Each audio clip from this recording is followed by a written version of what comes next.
Our story is about a guy who seeks and achieves his transcendence, and finally is reborn in paradise. Or not. The guy returned as a young man and now he was just under a girl. He faces the crazy girl, but realizes she is quite fierce. This world is actually a bit strange. It seems to be on the tip of the tongue. Why would it be so different? That's right, in this world, women are in charge. But is there any world where they are not in charge? But our hero is not from this world and arrives all clever. He is going to get a bunch of girlfriends, like this girl with black hair, this other one with purple hair, and this little Lolita with pink hair. Of course, at some point, this was going to go wrong. But you only live once, or in this guy's case, twice is already guaranteed. A girl smoking watches a guy sleeping. That's a bit weird. And she is surprised when she notices that he woke up. But our boy panics, not knowing where he is and what is happening. He jumps out of bed startled, while the girl thinks that the drug's effect wore off quickly. But she finds people who wake up more attractive. He looks a bit confused by that bizarre situation, questioning if he has been reborn while panicking, of course. 300 years ago, he entered the fairy world and began his evolution. And during that time, he worked hard to gain knowledge, working day and night. He flies out with his sword all pumped up, and when he reached the realm of eternity, but instead of opening the gates of time and space, he returned to Earth at 17 years old. At that moment, he wants to know what kind of woman that is and what she wants with him. Then she tells him not to be shy and to come over. The boy says it seems there has been a misunderstanding and that he will leave, not even going to enjoy the situation. But suddenly she stands up and questions that. She tells him to go and ask when Yi Chengxi lets her doves go, and that it is a blessing to be with her. But he just ignores her and turns to leave. She gets a bit irritated and grabs the boy by the arm. Our MC holds her arm tightly, and a power struggle begins there. The girl's cigarette even flies away, but he realizes he doesn't have much energy, so he takes the worst of it and flies away. He supports himself on the ground, adjusting himself, and notices his school uniform there, deciding to make a run for it. Our hero quickly grabs his clothes. He runs away with the woman watching in the background. That woman takes another drag on her cigarette, and is surprised that he managed to escape from her. She says she won't let him get away, and that Shu Ting is her little bunny. Our hero reaches the streets of the city but seems a bit tense. He observes all the hustle and bustle of the city. He is very happy to see his parents and siblings again after 300 years. He hears a woman questioning why she should cry over just buying a purse. Irritated, she says she will buy the purse today so he won't cry. Then the boy gets all cute, saying she is very kind, which is actually a bit bizarre. Our MC finds the situation a bit tense. Then someone tells him to get off the street so he doesn't block it. A giant woman passes by him carrying several bags of cement. She is heading to a construction site with a bunch of strong women working. He seems to not fully understand the situation. He wonders what the heck is going on, thinking everything is very different from when he lived there. The young man decides to seek answers at the library. He sees books stating that a cataclysmic event occurred and altered women's psychology, making them stronger. A little later, a woman emerged and created the ideology that women were superior to men. In the 21st century, this idea began to change, but some values still remain. When there is an affair, a man is called unfaithful. But it seems normal for women to go hunting for men. He finds the whole situation very crazy, and he wonders if his family is also like that. Then he arrives home and finds them. He runs excitedly and jumps on his father, happy to see him. Lin Yuantu asks him if he isn't going to meet his friends after school. Then the father gives a sniff at the boy's head and is startled to find some perfume. He becomes desperate, saying it's dangerous for a handsome guy like him to be out there and that he should stay alert. He shows a newspaper article about a young man who was abused and now has no future. Our hero feels a bit tense and scared by this. They say they don't expect much from his sister, who was just hanging around, but he can get into a good college. Embarrassed, he tells them not to worry about him, that everything is fine, and asks about his mother. He says she is chatting about business outside. He mentions it's time for dinner and that he will call his sister. Then he goes to her room and opens the door slowly. The girl seems excited in an educational situation on the computer. She asks if he wants a reward and that it's not a problem. Our hero feels awkward about the situation. He seems to not believe it, wondering if he is dreaming. Suddenly, the girl inside almost has a fit with the noise outside. She falls to the ground, asking what the heck that is. Then she goes outside to see what is happening. She smiles at our MC, who is a bit irritated. Yi Chengxi asks if she doesn't see the educational material inside. More satisfied, she says it was just a cute guy with a nice body she was looking at, and she says it's not something for little boys like him. Then she continues on her way, stretching. He finds the situation a bit strange. Some time later, the girl appears in the room. She says she is going out to eat with friends and asks for some money. Her father questions why she needs to go out dressed up. And now another one says she needs to socialize and do some work together. The guy tells her to learn from her brother and stop being a hassle. But she says there is nothing to learn from him since he can marry a rich woman in the future. He scolds her, saying it's not easy for their mother to make money. Our hero asks if it's okay for him that she goes out like that. He says he can't keep his sister like he did with him. She needs to go out and make money, but she just gets into trouble. Yi Chengxi thinks the world is quite feminist. Finally, our hero's mother, Xu Qianan, enters the room. He runs and hugs her tightly. She is confused and asks if his allowance is not enough. Then she gives him some money. Before, he had to trick her to earn a little cash. Now she is getting it easily. But he comes back and says he doesn't need that. But she says it's nonsense and that despite the family going through difficulties, she won't let his academic life suffer. Then she asks where her daughter is. Irritated, the guy tells her not to talk about her. But the woman says she didn't raise her for that,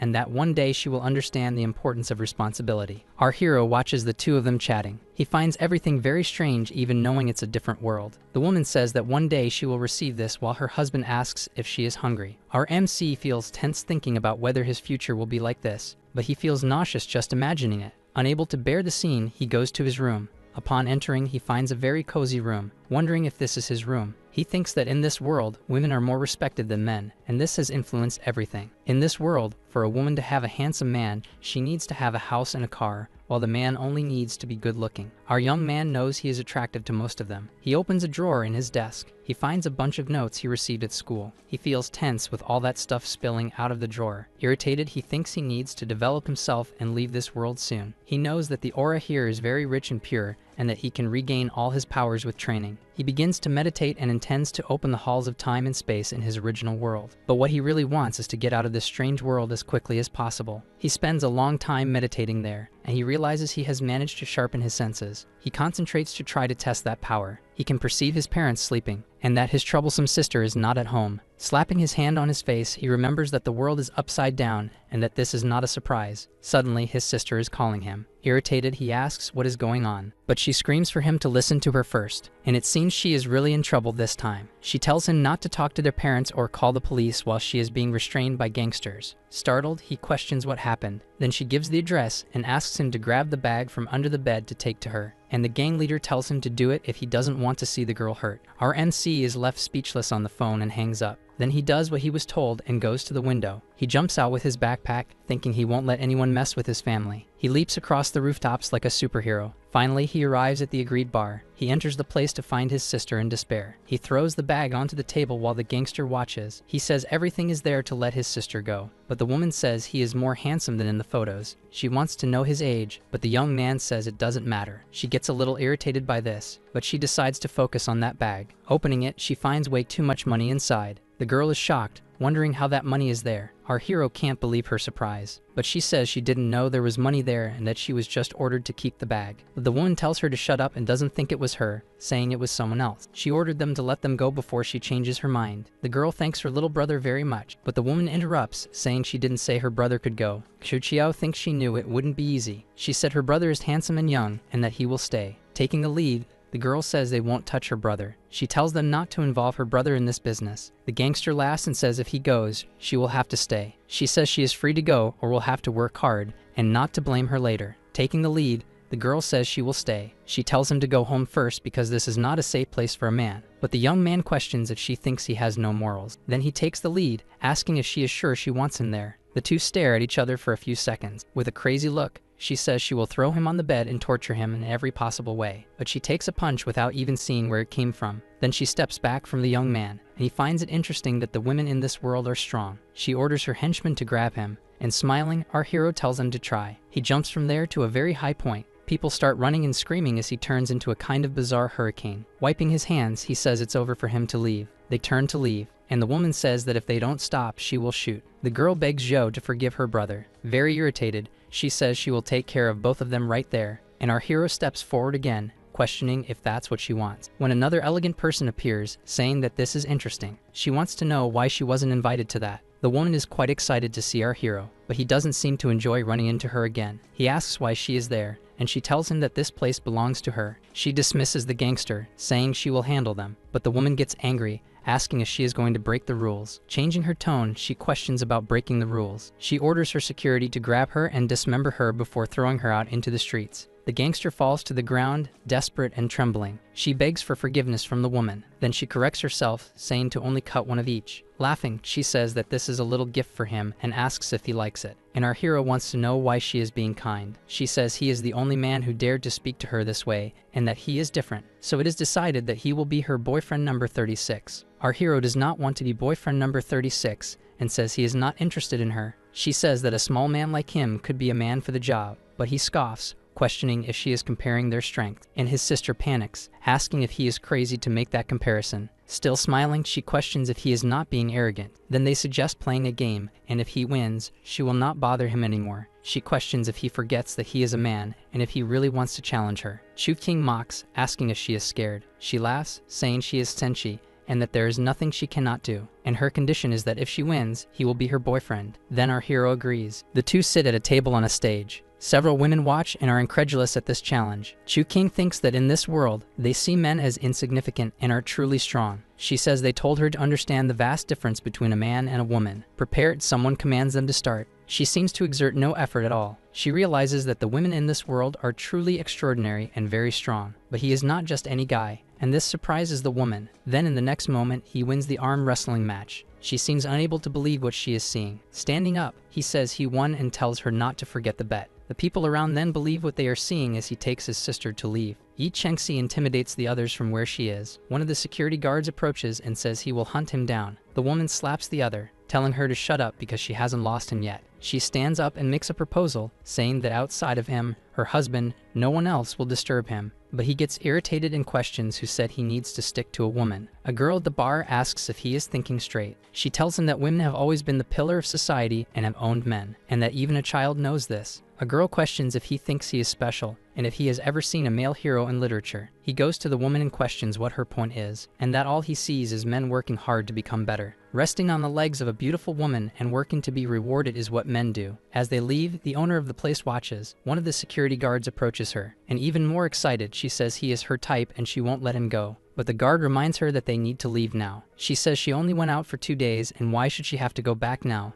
asking him to stop calling her that since her sister is still alive. On the way home, the girl asks him not to tell their parents, but he says he will tell them and asks what she would do if he weren't there. Desperate, she questions if he is threatening her for what happened. She wants to know how he got so strong and why he doesn't marry the woman who is the heir of an important family, because if he gets married, she will benefit from it. Looking like the devil, he says that if she keeps talking like that, he will send her back to the bar. Then the rest of the night seems calm. Our hero thinks he wants to regain his strength quickly because he is still weak. Meanwhile, his sister asks someone to hurry and take off the clothes. It's hard for Chu-Sing to concentrate while his sister talks about how big the thing is. He thinks she is very different from his sister in the original world. The next day at school, he walks along until someone comes running calling him. The slightly chubby guy comes running, and he questions if it is his best friend Lin Dong. He is worried, asking why our MC didn't answer the calls, but he doesn't wait and tries to sneak away, feeling a bit embarrassed. The worried guy says he saw that he was having problems, and he makes an excuse saying he was fine to get out of there. He thinks that guy is not his friend. Sometime later, already in the classroom, he feels exhausted, thinking he can't continue in that world, until suddenly someone pokes him. The class president, named Songsha Oran,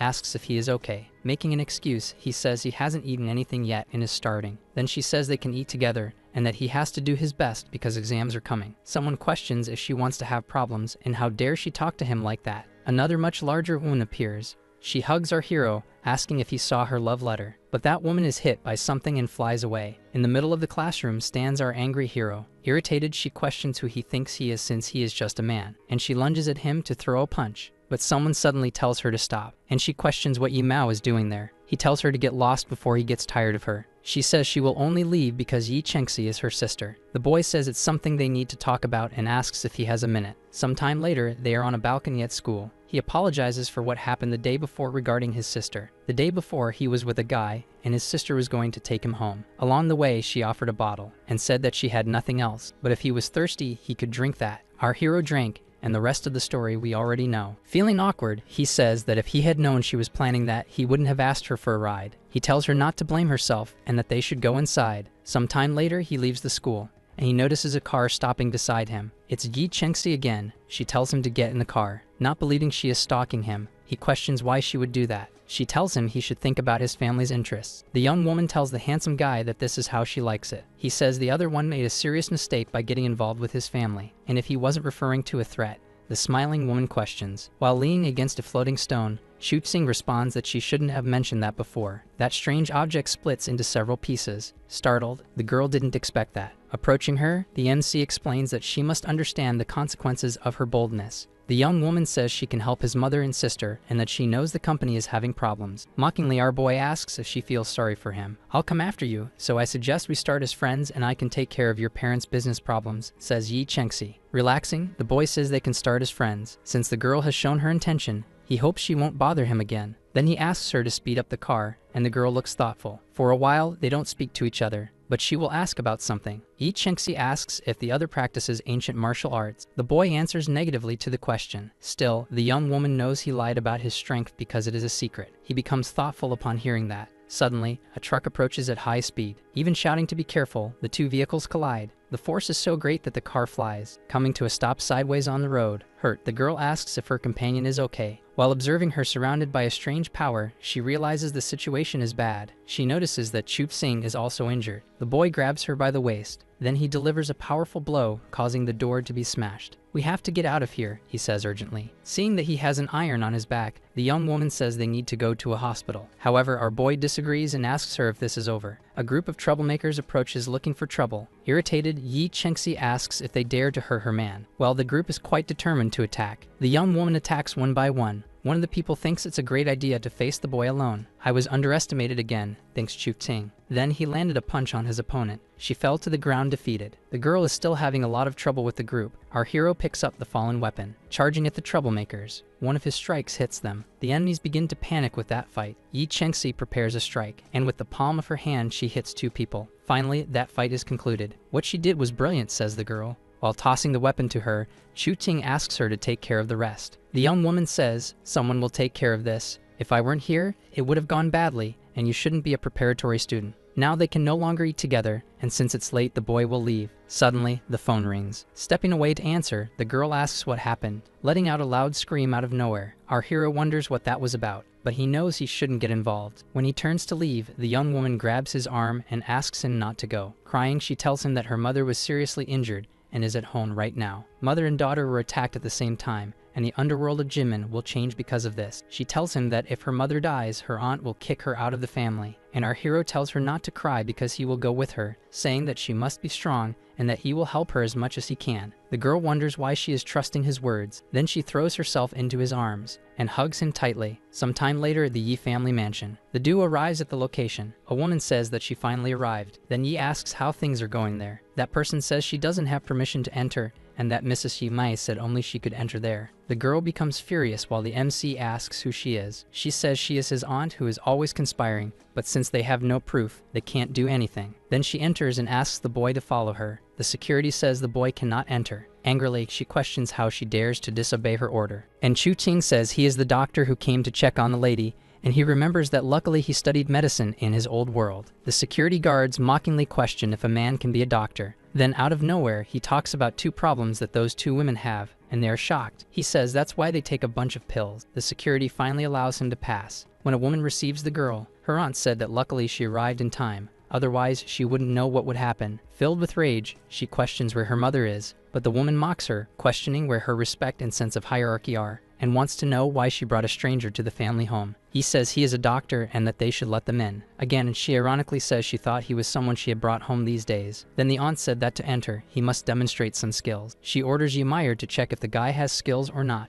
and her daughter agrees. The woman glares at the duo. She is planning for her niece to enter the fight and break the family rules. Then the girl wants him to promise something if she wins. Smiling, he wants to know what it is. She said he must promise to spend the night with her. He says that is absurd, but our hero holds the girl's arm and tells her that it's okay. They should start. Out of nowhere, the girl suddenly delivers a surprise kick, but our hero easily defends it, counterattacking with a precise strike. The woman flies away, much to her aunt's surprise, and the boy asks if she still wants to spend the night with him. Her aunt said she is not an animal and cannot believe he is her type. He tells her to take her to the hospital because he cannot be sure she doesn't have internal injuries. She stays with her daughter on the lawn cursing him. Already inside the house, the girl finds another aunt, and the woman hugs her, very happy to see her. He discovers that his mother is fine but very injured and under observation. The boy says that in this situation, they can't waste a minute and need to check. His aunt questions who that young man is. He smiles and says that she should trust him. Then he says that he is a doctor and also her friend. The girl runs to her mother, who is in bed, asking if she is okay. The woman questions who that young man is. Our hero says that he is a doctor and asks her to show her injuries. She laughs a little and says she doesn't believe he can help her and asks for a minute to talk to her daughter. Then the other woman shows the way. She asks to let him check her, saying he is a wonderful person and that if it weren't for him, she would be in danger. The woman is surprised, as it is the first time she has praised a man. He says that she was hit with negative energy in her back and needs opposing energy to resolve it. The matriarch is surprised and asks to speak with him alone. He tries to protest as her aunt drags her out. The door slams, leaving just the two of them inside. She questions if the Lee family sent him and what his intentions are with Chengxi. Our MC apologizes and says he is not from the Lee family. He suggests that she ask her daughter about her interest in him, adding that he saved her. The woman says she believes him and agrees to show her injury, but warns him that he will pay the price if he harms the girl while she takes off her clothes. To the boy's despair, he panics because, despite being the smallest, he is still a man. Gathering courage, he takes a peek, and she is sitting with her back to him, with that dark mark there. He says it is worse than he thought and that she can hold on for at most 5 more days. All she wants to know is if he can do something about it. Then he places his hands on her back and says he will try. He activates that power while she feels something. He begins to withdraw his hand and absorb it. The woman seems to feel something a little different. Then they focus, channeling that energy. He says it is all he can do for now and that he doesn't know what would happen if he removed everything at once. The matriarch says it doesn't matter how he did it, but that she feels much better, and questions how she could thank him. But he says that Chengxi is a great friend, and it is normal to help her. With a little laugh, she says that of course, they are just friends. Now another woman says he is wonderful and that she didn't expect him to succeed. Then she jumps on him and hugs him. She asks him not to leave tonight because she wants to reward him. But the boy says that if his parents find out he spent the night with a girl, they will freak out. She is happy that he is a good boy and that he should try to avoid temptations. Our hero observes that dark energy in his hand and knows that it is like a curse and that he doesn't have the level to resolve it. Knowing that in his old world he could use an elixir, he closes his hand and makes it disappear at that moment. The next day at school, he hears some excited people. The boys shout that Tang Zian is going to make it. A girl with pink hair runs by and jumps, making a basket in the basketball game. She falls to the ground and wipes the sweat off. Our hero wonders if it is really her, recognizing his first love. Everyone around is smitten with the girl, and they say the woman is wonderful and that their hearts are melting. But he realizes that this world is different and that they shouldn't know each other, so he won't bother her. When suddenly someone asks him to wait a minute. That girl questions if she has seen him before. Smiling, he says that they are in the same school, so probably yes, but she says she is not referring to that, and realizes that, like in other worlds, she is always curious about him. Then spinning that ball, she says she doesn't care, asking if he wants to play basketball and says she will teach him. Our boy smiles satisfied. Then he easily takes the ball from the woman's hands. Spinning it like a professional, he says to let's play. She makes a bet that he will become her boyfriend. It seems that everyone around just wants that. Then Chu Qing asks what he will get if he wins. She says that in that case, she will do everything he wants. The girls stop to watch her playing with that boy, called a genius. Then she runs towards him at speed and fakes him out, shooting the ball afterward. It seems that the girl is in front then, and our hero didn't even see what happened. People celebrate saying that she is better and that she will get a boyfriend. Just laughing, the girl explains that she won't play lightly because she wants to win. Leaving gently, he tells her to try again. Then the girl runs and bumps into him, and a jump puts her face to face with the basket. But our hero appears and blocks her attack. The ball bounces and goes far away. The people around wonder how a man can jump so high, and the women are enjoying it. He says that now it's his turn, and the woman seems focused. Then he runs towards her and makes a huge leap, easily reaching the basket and scoring a point. The girl is quite upset because she lost. Then she asks him what he wants her to do. Then he approaches the girl, and touching her cheek, he asks what she thinks about going out with him. The people around seem to melt, and the girl also seems to have liked that. But she says that if he wants a date with her, he must be strong. She walks away, leaving the boy looking foolish. He wonders when she became so proud. Some time later, he is taking care of his friend's mother again. You notice that he made 30% progress with his aura while taking care of her. Some time later, the girl questions what kind of reward he wants for saving her and her mother. He is astonished by this reaction, thinking of a little idea he would like. She asks why she is smiling like that and what he wants, but he thinks it's better to think first. While walking, he thinks that he will soon finish healing the woman and complete the awakening of his spiritual body. When suddenly a car stops beside him and someone gets out. A very stylish man appears. He questions whether the boy is Chu Qing and if he is going after Tang Zian. The man asks if he thinks he is cute and if he has heard the name Li Wei, saying that it is him. Our MC thinks the guy is just an idiot. The guy throws a fit, telling him not to ignore him when he is talking. but our hero easily grabs his wrist, immobilizing him on the ground without difficulty. The guy screams for help from his bodyguards, but Chu Qing supports his head to gain momentum and takes care of the bodyguards easily as well. He pushes the guy's head into the ground, saying that if he wants something from him, he should bring more people next time. The boy screams that the Li family will not let him go unpunished, saying that the girl will marry him. Our MC says that he is screaming too much and that today he is annoying. He thinks that even if Tang's family had problems, how could they arrange a marriage like that? He remembers the girl asking what he wants, and it seems that he now has an idea. He sends a message saying that he needs a private investigation. Looking at his phone, he wonders why she gave him the money, but he realizes that he can use the money to investigate and buy information since he is in trouble. He asks on the phone if he is speaking with Huahua, and that he needs something. My woman who answers on the other side questions what he wants, saying that she is not cheap. Sometime later, our hero is in a bar, wondering if he could trust that woman who asked for nothing, when suddenly someone approaches calling for him. That is Chen Huahua, and the girl gives a little wave to the guy. She asks if he wants information, and a bit incredulous, our hero questions if she is the girl thinking she is a loli. The woman confirms that it is her and asks what relationship he has with Yi Chengxi, suggesting that if they are not dating, he should date her. The guy is quite taken aback. Our hero chokes on his drink and says he wants to buy information about the Tang family Xian. The girl gets tense and asks if that girl from basketball was his girlfriend, but he says no. Chun Qing becomes a bit worried that she knows so much about him. Then smiling, the girl says she can go after him. Impatient, our hero says he will look for another informant, and the girl says she can't even joke. Then she explains that the Tang family is a large commercial family owning many companies in the city, but it seems they are not doing well financially, so the family proposed marriage for them, and this marriage could solve that family's problems. He is surprised and thinks that in his past life, the girl didn't have so many secrets or perhaps didn't want to put pressure on him. The girl questions if that's all he wants to know, but he wants to know if there is any family that understands alchemy in this world. Then the girl says that the Tang family is alchemist and specializes in elixirs. What a good coincidence. Chu Qing is shocked to learn that there are alchemists in this world. Interested, he asks for more information about it. Then she says she can manage, but it depends on what he will offer. He must be sweet-talking her.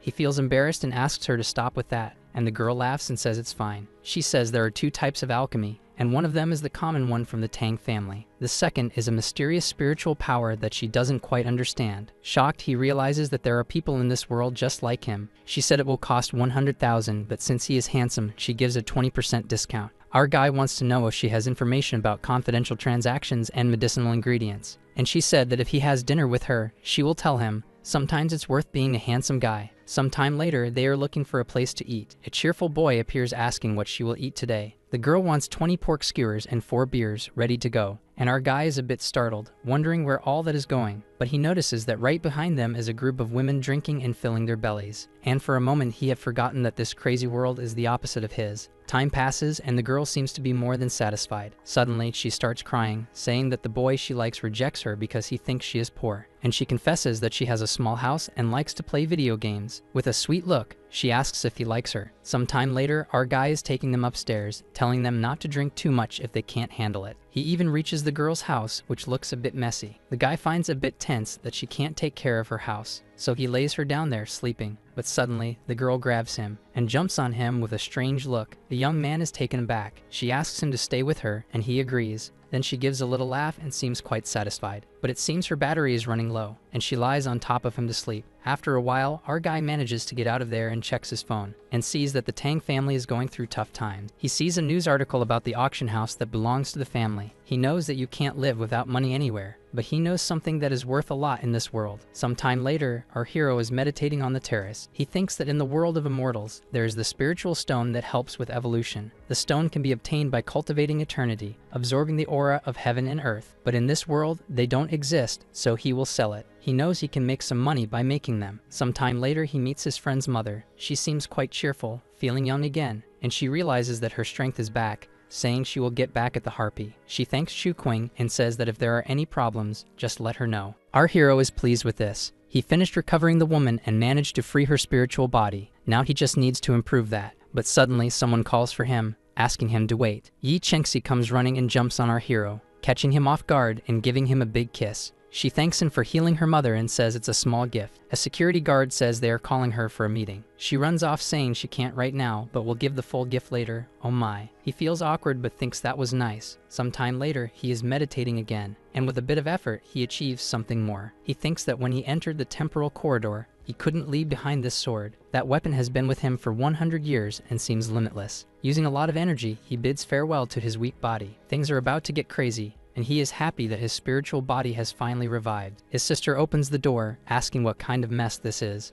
and he quickly tries to hide what is happening. Then he stands up, hiding the sword. However, he is without clothes and a bit nervous. She quickly closes the door and apologizes for interrupting him. The guy feels embarrassed by the misunderstanding, but he starts to get ready and puts that sword on a pendant. You go to the auction house to see how much that stone is worth. He walks through the bustling city until he reaches the location, while a person looks at their phone complaining. That person says it's closed and to come back the next day, but he shows that shining stone. Not impressed, the guy says it's a yellow stone but suddenly stops. Suddenly, it seems he realizes something and quickly stands up. Leaving the counter, he asks to see the stone that our hero hands over. The young man is impressed to sense the stone's aura, thinking it's a rare treasure. All interested, he introduces himself as Jia Yu, heir to the auction house. Our MC shakes his hand, introducing himself. Curious, he asks what this is called and how many he has, saying he has 5 and that it's a spiritual stone. He then offers $1 million for the 5 stones. Chu Qing is satisfied as it's more than he expected and thinks he can make good money. Chen says he's going to a bar and invites him. But while walking happily, he seems to notice something strange. A person appears beside him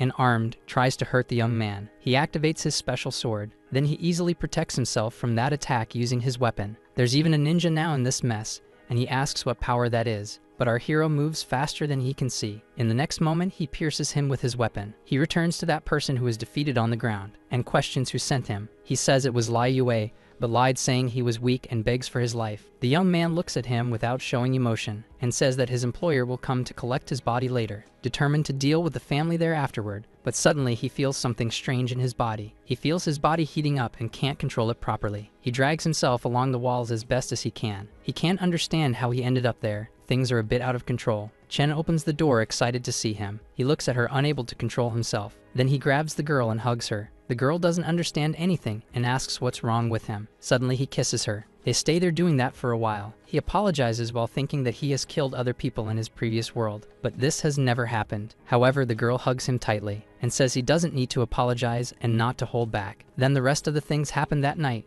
Definitely, this guy plays on easy mode. Sometime later, our hero is lying with her. He thinks he doesn't want to get involved in this world, but some things slip out of his control. So he has no choice but to conquer this world. How much time later, he is devastated at school, and Tang Ziyan appears looking for him. He notices her approaching him. Then he invites her to have lunch with him. Not understanding anything, he asks how the women in this world are so bold, but she stands there observing for a second. She is sure she is sniffing out another girl. It seems our hero has been caught red-handed, but the girl gives up and asks where he wants to eat. Awkwardly, he stands up saying he's leaving, but he feels more at ease that she has dropped the subject because there's no shortage of female attention, right? Boys comment that this is a dream and that it's the video of what happened on the basketball court. He questions why she thought to invite him to eat all of a sudden, and the girl says she just wanted to eat with him. She wants to know if she can hug him, but he finds it strange that she isn't shy saying that. So he holds her hands, and that makes her a little blush. Our hero smiles, also shy, until he pinches her cheek, and she pulls away, questioning how he dares to do that. The girl seems to be feeling something for him, and is surprised by it,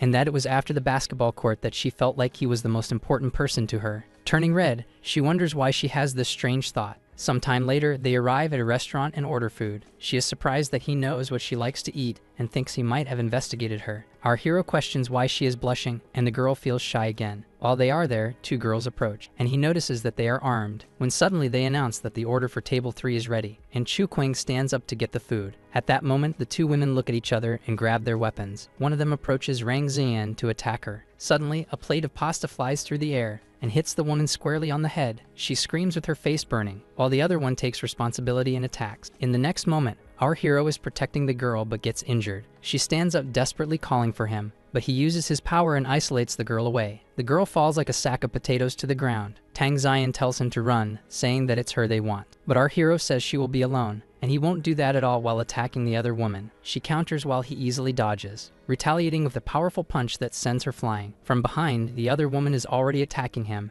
and hits our hero squarely, but he laughs with an evil look because the attack was nothing. And in the next moment, the woman is slammed against the wall as well. It seems the restaurant has turned into a huge mess. Tang Ziyan questions if he is from any ancient martial arts family. He says it's hard to explain, but that he is just an ordinary person. But he tells her that she needs to get out of there because it's dangerous and that he will tell her later. Sometime later, she helps him with his injury. She is worried about it and wants to take him to a hospital, but he smiles and says he can heal it himself. He thinks the assassins were mediocre but still managed to injure him and that he needs to be more careful. Tang Xian says that since he investigated her family, she wants to know if Lai Yue hit him or if he is in danger, but he says there's no chance of that happening and that he can handle himself. And the girl turns red again at this. She awkwardly wants to know why he saved her. Awkwardly, our hero says he doesn't know, as he can't say it was because she was his girlfriend in another life. So he says he feels like he has known her for a long time and would give his life for her. The girl turns red and is impressed. He says that as long as she trusts him, he will help her. He tells her that it seems other families have joined forces to mess with them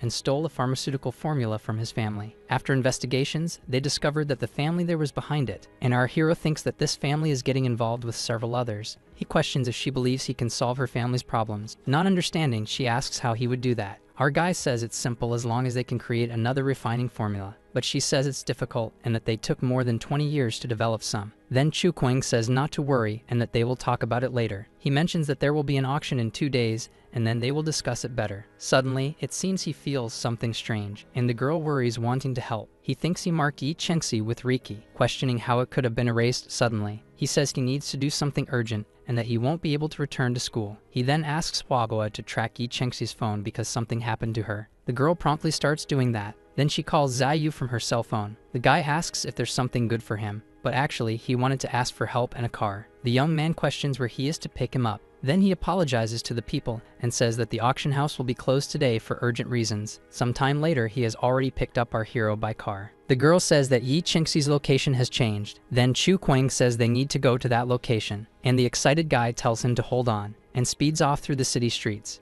Our hero is tense with this situation and uses his powers to see the girl inside that car. Excited, he says it's that car and that they need to stop it. His friend seems to have understood the message and springs into action. He slams into that van, knocking it off the road. Soon after, our hero gets out of the car to see the damage and immediately advances on the men with a gun in hand. Those guys order to shoot him quickly. They fire several times at Chu Qing, but with quick sequential movements, he takes down the guys. In the next moment, they are all defeated on the ground. Then he can finally open the car doors, but upon opening the door, he is thrown back by an explosion. He stands ready, not understanding what is happening, until 2 people appear. He realizes that the stability is not just any, and that there are people practicing ancient martial arts like him. That man says he is young and has skills, asking if he wants to join his Quanjin cult. Our boy mocks, questioning why the cult has 2 failures like them. Another guy tells his brother not to waste time with him and to just kill him for the insult. He says they should go back to the mountain they came from to train for a few more years. The guy seems to be falling for the bait just right. He uses his power to summon a weapon. He points the weapon at our hero, questioning how he dares to insult his brother and him.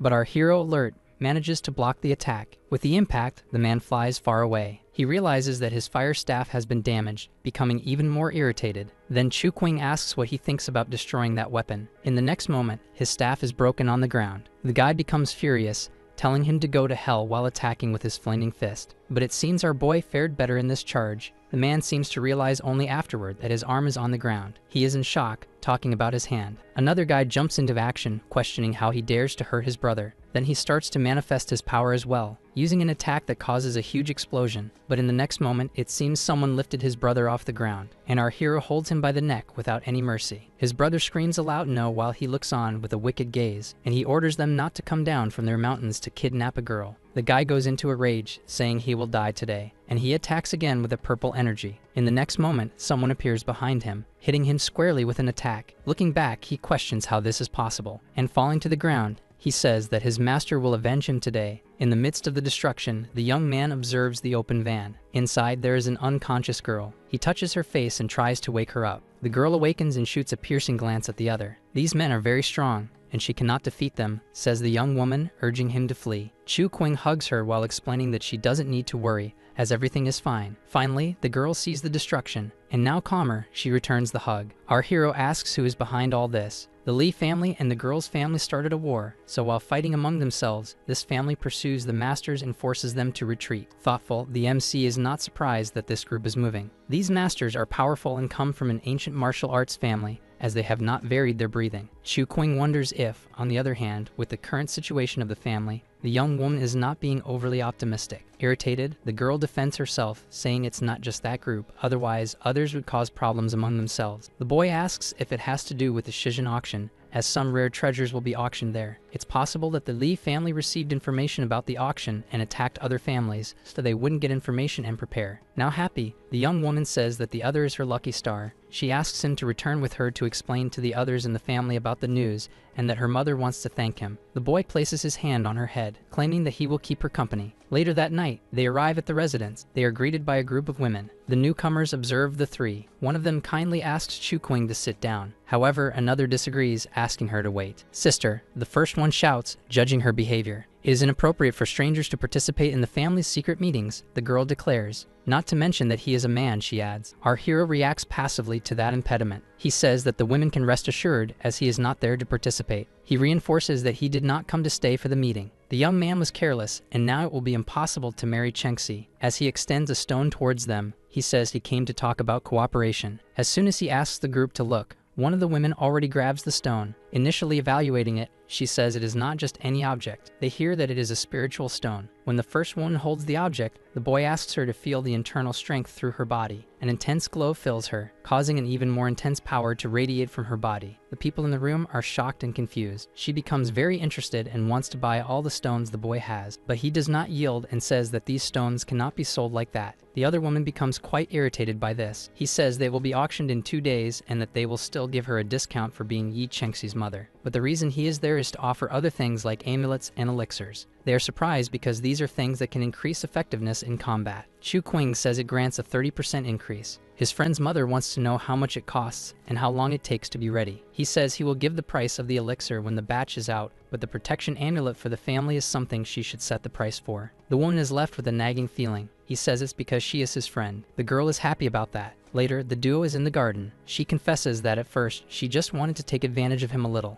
and our hero thinks that life in that world is worth it and still intends to build his empire. After a while, he finally arrives home, and it seems there is a somewhat unfriendly woman visiting. Smiling, she says she is his aunt. He greets her but thinks he has never seen anyone fatter. Then out of nowhere, she drops the bomb that she is about to marry him off. He freezes in place because he is only 17 years old and certainly does not want that. He tries to dodge this and says he still has to go to college, but the woman says that is money wasted, that men shouldn't go to college. He finds this world where women step on men to be a drag. His aunt then wants to know about his sister, but Sochianan says the girl is idle, and our hero thinks she must be drooling in bed. The woman says she sees that their educational methods are not the same as her mother's, and the father leaves, saying he is going to make tea. Chukwing notices that her father is leaving somewhat upset. She gets angry and wants to kick the woman out. The annoying aunt criticizes her for marrying that man instead of one from a better family. And suddenly, an explosion of energy almost gives the woman a heart attack. Our hero is there, filled with rage, and disguising it, he says there was an insect on the table. Then the woman says she will wait for the answer because if not, there will be consequences. The woman tells him to enjoy his last year because soon he will be married, but he provokes the woman. She says that his family will arrange a marriage with a rich woman for him. Chukwing says she won't sell herself easily to just anyone. Then she questions her, since she has money, how much would she pay for a leg? Startled, she tells her sister to take the boy to the hospital because he is crazy. He looks over his shoulder and leaves that place.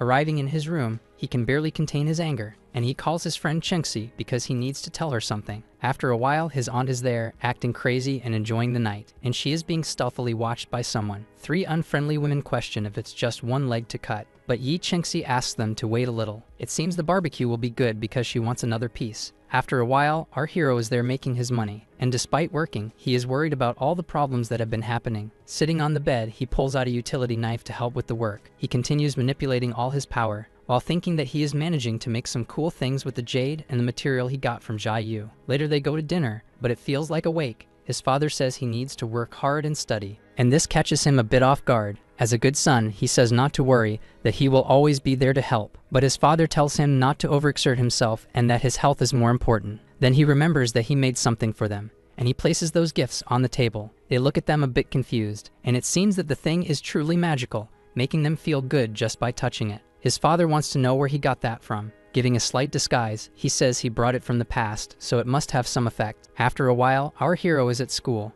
and he is exhausted because he spent the night making magical artifacts. The class president tries to help him so he doesn't fall asleep, but the teacher walks in right at that moment, and the girl almost has a fit. The woman shouts for Chukwing to wake him up or suddenly kill him for good. And jokingly, the boy says that since he looks well rested, he should go to the board to do the exercise. He gets up, thinking about how he will do that since he hasn't seen anything. but he remembers the girl teaching him, and it seems the same. So he starts to solve the problems. Happy, he tells the teacher that it was a piece of cake. People think he did really well even while sleeping. Then, annoyed, she says he can't sleep just because he knows the material. He doesn't quite understand why they were such lousy students, and she's still hiring well. So he suggests that he be the class representative. Of course, it's to put himself on the line. He tries to argue, but the woman gets angry. To an outsider, it seems like he has already given up on life, but in reality, he is thinking about the charms he promised his family. He thinks they are charms that protect against fatal attacks and is considering buying about 30,000 of them. But suddenly, his friend appears like a ghost, telling him not to sleep and that they should eat. Because of this, it seems like the experiment almost went wrong. His friend asks how he can play with fire in the middle of school. He thinks it's not bad and that it's just a little different, but things are a bit messed up. He hands this thing to the boy and says it's a protection charm and not to tell the others. All excited, he says he is the best friend in the world and wants to give him something too. The scene is a bit suspicious. Then he pulls out a soda bottle, and our hero stands there, staring in disbelief. He gets irritated, questioning if it's a bottle of Coca-Cola that's already been drunk, but the boy says there's something more. Not believing it, he asks what it could be. He says there's going to be a sports festival and asks if he wants to participate since he won against Tang Xian. But our hero isn't interested. But a little friend with broad shoulders says they will force him. Plus, it would be good to create nice memories. Chu Qing thinks it makes sense, and that back home he didn't participate in these things. So he ends up accepting, and the boy celebrates happily, saying he can eat now. Our hero questions if he is betting on this, and the embarrassed boy says no. Suddenly, a very pretty girl appears, and people comment if it isn't Lin Wan, the school star who plays piano and sings. She waves to our hero and says it has been a while since they last saw each other. Smiling, he says that's true, and the girl says she liked that he became a celebrity by beating the girl in basketball. But since he is very humble, he says it was just luck. She says there will be a meeting for the elementary school and asks if he knows who organizes everything. Then he promptly replies that it's Zhu Bukun, and the girl seems to not believe it. But our hero says the guy likes to show off and couldn't be anyone else. Then she gets all cute and says it will be boring if Chu Qing doesn't go. He asks when it will happen, and now she says she will call him at night. She gives his cheek a little squeeze. It seems that, as usual, it's another girl flirting with our handsome guy. They watch the girl walk away. Chu Qing asks since when that girl decided to tease him. My friend, not believing it, wants to know how he does that, and the boy says it was a classmate in elementary school. Very irritated, he says that girl is his goddess and that he needs help to get her autograph. Finding that incredible, he asks why the boy didn't ask for it. Then he replies that he doesn't dare to. If he could spend a day with her, he would die happy. Not paying attention to his friend's exaggerations, he says he has commitments. Then he continues on his way through the school. He reaches Tang Xian, who is there calmly doing her work. The girl is surprised to see him there. She feels shy because she can't solve the problem. Chu Qing says he can help her. Luckily, it's the same one he solved earlier. He stays there helping her and seems to be doing well. Surprised and embarrassed, she says his method is easy to understand, and he turns around saying he thinks it's not the right time for that. But he asks her to follow him because he wants to tell her something. They go outside alone. Then he hands her something to keep her safe. Tang Xian realizes that it's not easy to get something like that, and she says she can't accept something so expensive. But he insists, saying its purpose is to protect her. The girl feels flattered by that. Taking it in her hands, she thanks the boy. Noticing that she's doing well now in class, she decides to do about 30 more before going home. At the end of the afternoon, the school mission is accomplished. It seems like he opened a factory by the looks of it. He intends to go to Yi Chengxi to see how much his family will pay for this. But suddenly someone grabs your shoulder, and it's your dear friend, to say the least, calling you out for a night out. Chu Qing becomes curious and asks where and why. The young man says it's a beautiful and exciting place. But our hero declines and says he will be busy. When night falls to see the girl, she throws herself into his arms, and it seems she was anxiously waiting for him to arrive. But suddenly she seems to notice something suspicious. She asks if he is seeing someone else, as she can smell another woman's perfume around, and our 7-1 gives the girl a vague answer. He gives the girl a charm and says she doesn't need to pay for it. She looks confused as he steps away, and out of nowhere he throws the cup at the girl. He seems a bit crazy, doesn't he? She looks at that somewhat startled, and her charm comes into action to protect her. Then he says it's to protect her, and it's also a cool talisman he made. Yi Chengxi becomes quite emotional about this, and jumps on him saying that it's really nice. But she says that if she finds out he is with someone else, she will cut off his little toy. He touches her face, making her blush. He throws her onto the bed all seductively, and says he will return in a few days. The guy is getting good at this. Sometime later, he goes to Chen's apartment. The day is short for so many girls already, and he notices that she didn't lock the door. Entering the apartment, he finds the girl sleeping on the couch. He plays with her hair, and she seems to be having a nightmare. When she finally wakes up and sees him, She hugs him tightly, saying she dreamed that her mother didn't want her father or her again, and she becomes desperate, questioning if he is going to abandon her without saying anything. Chu Quing thinks that maybe one day he will return to his world, but not now, so he assures her that he won't do that. She smiles and says it's better that he doesn't dare. Then a severe look says that if he does, something will happen. She talks about him saying she will bite him. Now she sleeps peacefully. He thinks he needs to go home because his father will be upset if he sees that he is not there. Unintentionally, he bumps the phone against the mouse, and something catches his attention on the screen. He sees some information about the family of ancient martial arts, and thinks that she helped him gather a lot of information. Then he approaches the girl and kisses her. Already in the city, he walks while using his phone, and feeling awkward, he answers his father on the phone. He is quite irritated and says he will ask his mother to pick him up. Then he explains that he is near the shopping center. Sometime later, his mother arrives by car to pick him up. He is still feeling awkward and says she arrived quickly, and the woman says she was in the area. Laughing, she questions where he was and that he smells like a woman. He feels embarrassed and says he was at a party with a lot of people, and thinks that women notice this no matter what world. Then his mother says he can't be out there alone with a woman. Our hero asks if she didn't stop smoking, but just laughing, she says it's just to hide his smell. Otherwise, his father will punish him. Ready for this cheap excuse, but he thanks her. His phone seems to receive a notification, and he notices that he sold a magic charm for 1.2 million. He realizes he could get rich and needs to come up with an idea that makes even more money. Back home, his father asks him to let him know if his mother starts smoking again, and he agrees, but doesn't snitch on mom. Through the phone, he tells the auction guy that he has something to deliver. Sometime later, he is having dinner with that guy. He analyzes that new item and, shocked, says it's worth at least about 10 million. The gentleman says he knows what it is and won't waste time explaining. With a beer in hand, he says the guy has also been investigating him. He confesses that it's the first time someone wants to be his friend, poor thing. Our guy asks why he is saying that. He says he discovered that his mother wasn't from a big family and grew up with his father. He let himself know a girl, but because she is noble, they will always be strangers to each other. Feeling this, Chu Quing says he doesn't have those problems but understands his pain. He says that his mother was from a big family that didn't accept the relationship with his father, so they ran away. But he says that currently the family is putting pressure on him and he would have to marry a huge woman who can barely fit through the door. The guy bursts out laughing while apologizing. The young man says that today he is having a great time, so it's a day to get drunk. Then they toast while the guy jokes that soon he will need a tractor to take his wife home. Sometime later, our hero stumbles while climbing the stairs. Arriving at the front door, his sister is there, reluctant, and he approaches her like a ghost, making her scream. Desperate, he covers her mouth and asks if she wants to wake their parents. She awkwardly says that he is a homebody, and being drunk like this means he will never get married. But in the next moment, she starts swaying like a green twig and falls drunkenly into her brother's lap. He takes her home and puts her in bed. It seems that our hero is a little out of shape. Then suddenly she pulls him onto her bed, and he feels good and relaxed there. The girl tells him not to be shy,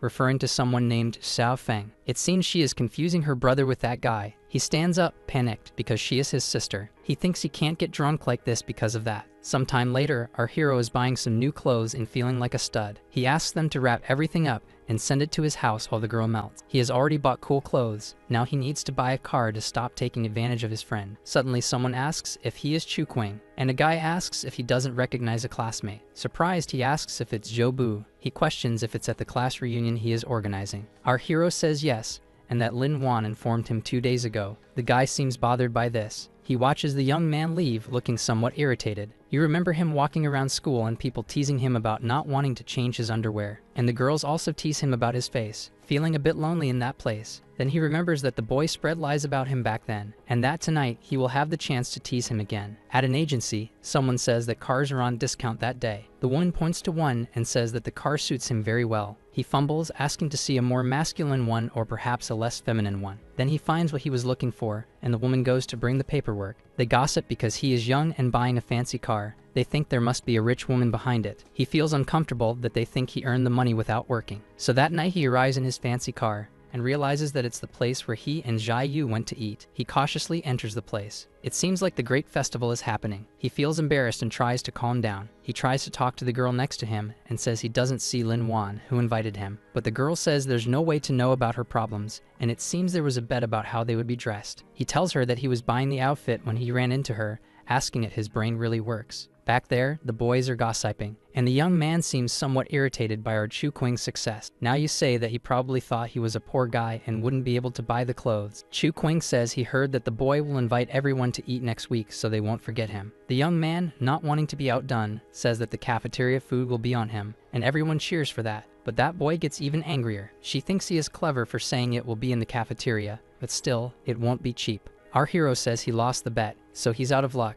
The chaos continues there, and the crowd keeps filling the jars. Then he says they are organizing the Olympics and need someone for the basketball team, inviting Chu Qing. But Mick says he is not interested. Tang Xingyan says she was defeated by him and questions if he is trying to say she plays badly. The boy feels a bit embarrassed and says that's not it. She says the school's name is at stake and wants them to stop fooling around because they need to win. Then that boy says he has no problem, but Chu Qing might. She asks our hero what he thinks. He simply says he believes it's perfect, asking her to open her mouth. The girl turns all red, but she accepts that food in her mouth. Zhou Bu is increasingly irritated with our competitive Nissi. She asks if he wants to join the basketball team. He replies that if she wants him to participate, he will, but he has one condition. He wants a kiss. She smiles and asks if he would accept a French kiss. Then he says that's fine, but he will be the one to kiss her and asks her to close her eyes. And yes, it seems like a little kiss happened there. She feels a bit dazed afterward. She adds that since he accepted, there will be a reward if he wins the competition. The people around say that she is with her boyfriend and that if she doesn't invite them, they won't accept. She smiles and says everything is fine whenever they want. Chu Qing says he invites everyone to have dessert at a great restaurant nearby. They celebrate that her boyfriend is generous and that the girl really only notices him. Worried, she wants to know if she can afford to pay for everyone. Chu Qing tells her to relax because he is already her boyfriend and won't disappoint her, but she questions how a man can want more fame than a girl. It seems our Mixi is once again gaining popularity, and the boy is too irritated because he wanted to be the star of his own party. Sometime later, they are at another restaurant nearby. Tang Xingyan says the desserts are really great. Zhou gets all excited when Lin Wan arrives at the place. She explains that she had some things to take care of and couldn't come. She simply ignores the boy who looks foolish and goes to Chu Qing. She says it's rude of her to keep him waiting. The girl says the company wanted a video,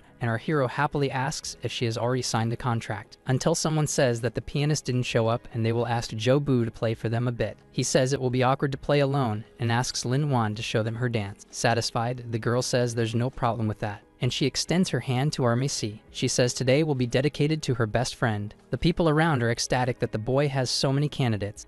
Then that envious boy starts to play. The girl dances with her body bent. Chu Qing says he plays very well. His new girlfriend wants to know if he doesn't prefer the dance, and he questions if she is jealous, making the girl blush. But she says the dance is especially for him, so he shouldn't disappoint her. And to the girl's horror, he pinches her cheek again. Zhao Bu is reaching his limit with the girl he likes dancing for him, while he is paying attention to someone else. So he bangs his hands on the piano. Pointing his finger at our hero, he questions if he knows what respect is. Then he says the boy can play, but whether to listen or not is his decision. Zhao Bu says he doesn't care, but regarding Lin Wan. Then our hero stands up. He makes a gesture with his drink glass and downs it all at once. The girl smiles and thanks him, satisfied. Another boy seems like he is going to explode like a pressure cooker. He gets very irritated, saying he is laughing at the performance. Armik says that if he played like him, he would have already cut off his hand. In anger, he orders the boy to kneel and apologize. He says if he loses, he should say goodbye to his hands, and the boy is terrified by that. Then our hero blows a tune into the air. The people around are amazed. He finds those two girls questioning what song that is. Zhao Bu sees himself in a flowery place with butterflies. That was a true song of the gods that he managed to get when he was about to become a god. The people around say it is the most beautiful music they have ever heard, and that the boy is doomed. He feels terrified by that, and our hero casts his intimidation over him. He stutters while trembling in fear, but someone steps in front of the boy. She steps in front, calling out Chu Qing's name. With a piercing gaze, she asks if he is going to ask for forgiveness.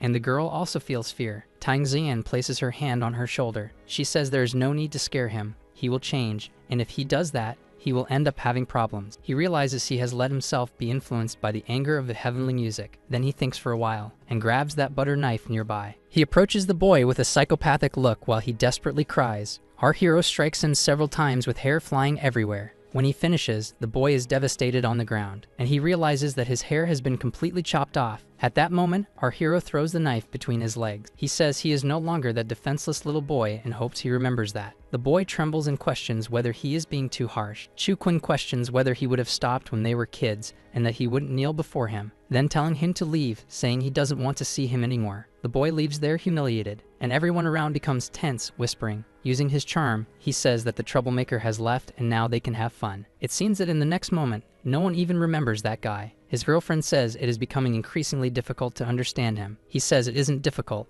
and that soon she will know who he is. Later, he is back in his car, and he thinks about how he will get home smelling of alcohol. He asks his sister to help him come up with an excuse and that he won't be able to go home today. Chuxio gets irritated and says she won't lie for him, wanting to know where he is going. Saying the magic words that he will give her some money, she perks up. Then sometime later, he arrives at Huawe's house. He tries to use his key on the door, but he realizes that the door is open again. She finds a rather strange scene inside, and there is a bizarre guy holding the arms of one of his many girlfriends. The guy shouts, asking who he is. Then our hero says she is his girlfriend, wanting to know who the man is. The guy questions whether he is her boyfriend, and he confirms. He says he is her father and that he owes him 3 million. Huahua calls him shameless and says that he was the one who made the bets, so the debt is his. Irritated, she questions how he thinks he could have that money. She throws a card in the man's face, saying it is all her money and tells him to get lost. He says it is little and that he will get the rest from her boyfriend, but she defends him, saying he is just a student. The guy says she is shameless for seducing students and that he is with her for money. She said that if he had money, he wouldn't even notice her, and our hero thinks that didn't need to be said. Grabbing her arm, he tells her to break up with him and then find a guy with money to marry. I said that besides being of legal age, the rest is also fine. Saying how a woman can sell her body easily to rich men. The girl, not believing what she is hearing, calls him a jerk and runs to her boyfriend. Chu Qing says he will give the 3 million to him if he never bothers Huahua again. The guy with eyes that aren't pure asks if it's serious. He protects the girl and says he will resolve this situation. The unfortunate man says that 3 million isn't enough, that it has to be about 5 to be worth it, and Huahua calls him a bastard, quite irritated. Then he asks her to sign a document to formalize this, and he will give the money. But he says he won't do that, saying he won't look for her anymore. Chu Qing tells him to write whatever he wants, but he won't get any more money from her. The man, scared, says he will sign the papers. Sometime later, he hands over the papers and asks for the money since he did his part. Reading that, he tells him not to rush and that he will show something. Suddenly, the mug he is holding starts emitting a lot of energy, and he transforms it into a kind of sword. The guy almost wets himself, asking if he can use magic. Then our hero throws it at the man. It grazes him, hitting his cheek. He starts screaming desperately, injured. He says he will send the money to him, and that if he shows up there, he wants him to know there are many ways to torture and kill a person. The man says yes and leaves in a panic. The girl hugs her boyfriend. She says she will definitely pay him back, and the boy says that this is just pocket change for him, so she shouldn't worry. Moved by this, she kisses him. The day breaks, and the two are in bed. Our hero wakes up with the light bothering him, and sees that girl watching him. He questions why she woke up so early, and she tells him to get up because she has something to teach him. A little while later, they are sitting at the table eating, and she is very satisfied and smiling. He questions why she is being so affectionate with him. Shyly, she says she doesn't want to lose him, so he tells her that she doesn't need to do those things, she just has to be herself. It seems that this gave the girl a boost to work at home while listening to music. He notices that the girl woke up full of energy, but he feels all worn out. Suddenly, his phone vibrates. He sees a message from his friend Jai Yu saying that everything is resolved. He thanks him for the 5 million borrowed and says he will pay him back soon,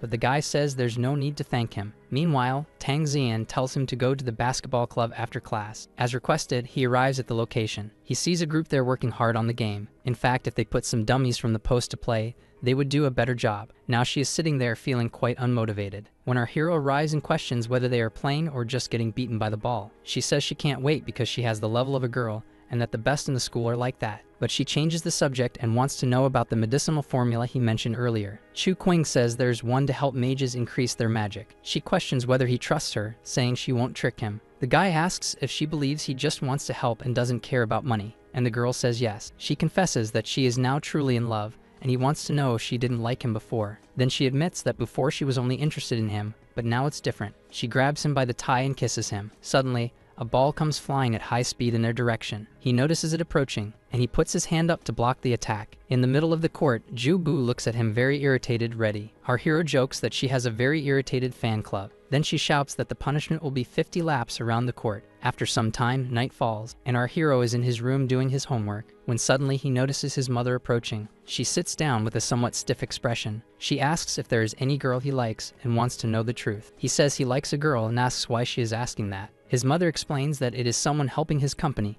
and that his family has strict marriage rules, which is why his aunt went there. But it seems that another aunt had an accident delaying the plans. Our boy doesn't seem worried at all, in fact. She says that his family will not give up on this story. Chu Qing questions whether they can't just be friendly. She says that marrying Yi Chengxi won't free him from the marriage because her family is more powerful, and asks if he knows about Ao National University. It seems he knows, and that it is one of the most powerful forces in the country. She suggests that he enroll in the college, and then the Chu family won't oppose the authority of the university. He thinks thinks that the cultivation level of this world is similar to that of the fairy world and that he wants to learn the secrets of this university. While thinking about his source of income, he considers that there are 5 levels of eternal cultivation. He spent 300 years working on this, and instead of entering the world of eternity, he came to this inverted world. Although he can't perceive it with the naked eye, he can feel how much this sword has changed. While working on what he was doing there, it seems something went wrong, and if he doesn't resolve it, he could even die. He thinks he needs to find this as quickly as possible and hide it before someone finds him. His phone rings, and it's his friend Jai Yu. Shouting, he says he warned several times that there would be an auction that night,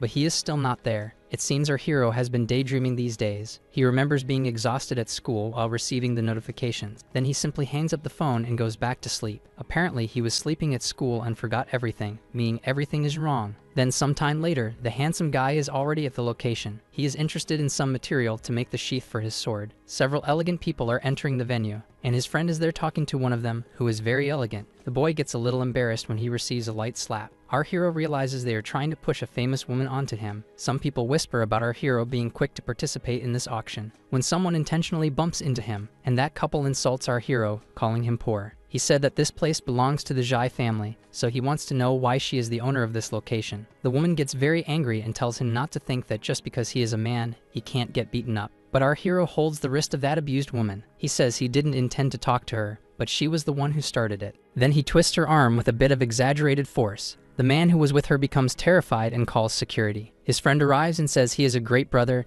and that if Chu Qing is embarrassed, he is embarrassing himself. Then he irritably states that the two of them can no longer enter the auction house starting today. He calls security while the couple begs for his forgiveness. He comments that it seems he had a bad reception, but our hero says it's no problem. Jai Yu questions if he is from the Imperial Chu family, and our hero confirms. He recounts that his aunt lost a leg and was quite injured, and that there were people there looking for information. Chu Qing wanted to know who committed the murder, but it's vague. He thinks he was worried about his family's situation in the imperial capital. Then his friend arrives, waving goodbye along with her mother. Our MC is happy to see her, and his friend greets her. Yi's mother says he needs to study hard since he will be entering university. Our hero realizes she is worried that the young man will use him, and he reassures her. Yi Chengxi tells her mother to take a walk because she wants to talk to our MC. She jumps on our coveted young man because she missed him. Clearing his throat to get attention, Jai Yu says the auction is about to start, but they don't need to go in. Our young man tells his friend not to take seriously what her mother said, and his friend from the auction house says she is taking care of her favorite son-in-law. Chu Qing wants to know if there is any special metal, and the young man says to go to the room so he can give the information. Sometime later, already in that room, Yi Chengxi asks if the stone he mentioned is in the auction,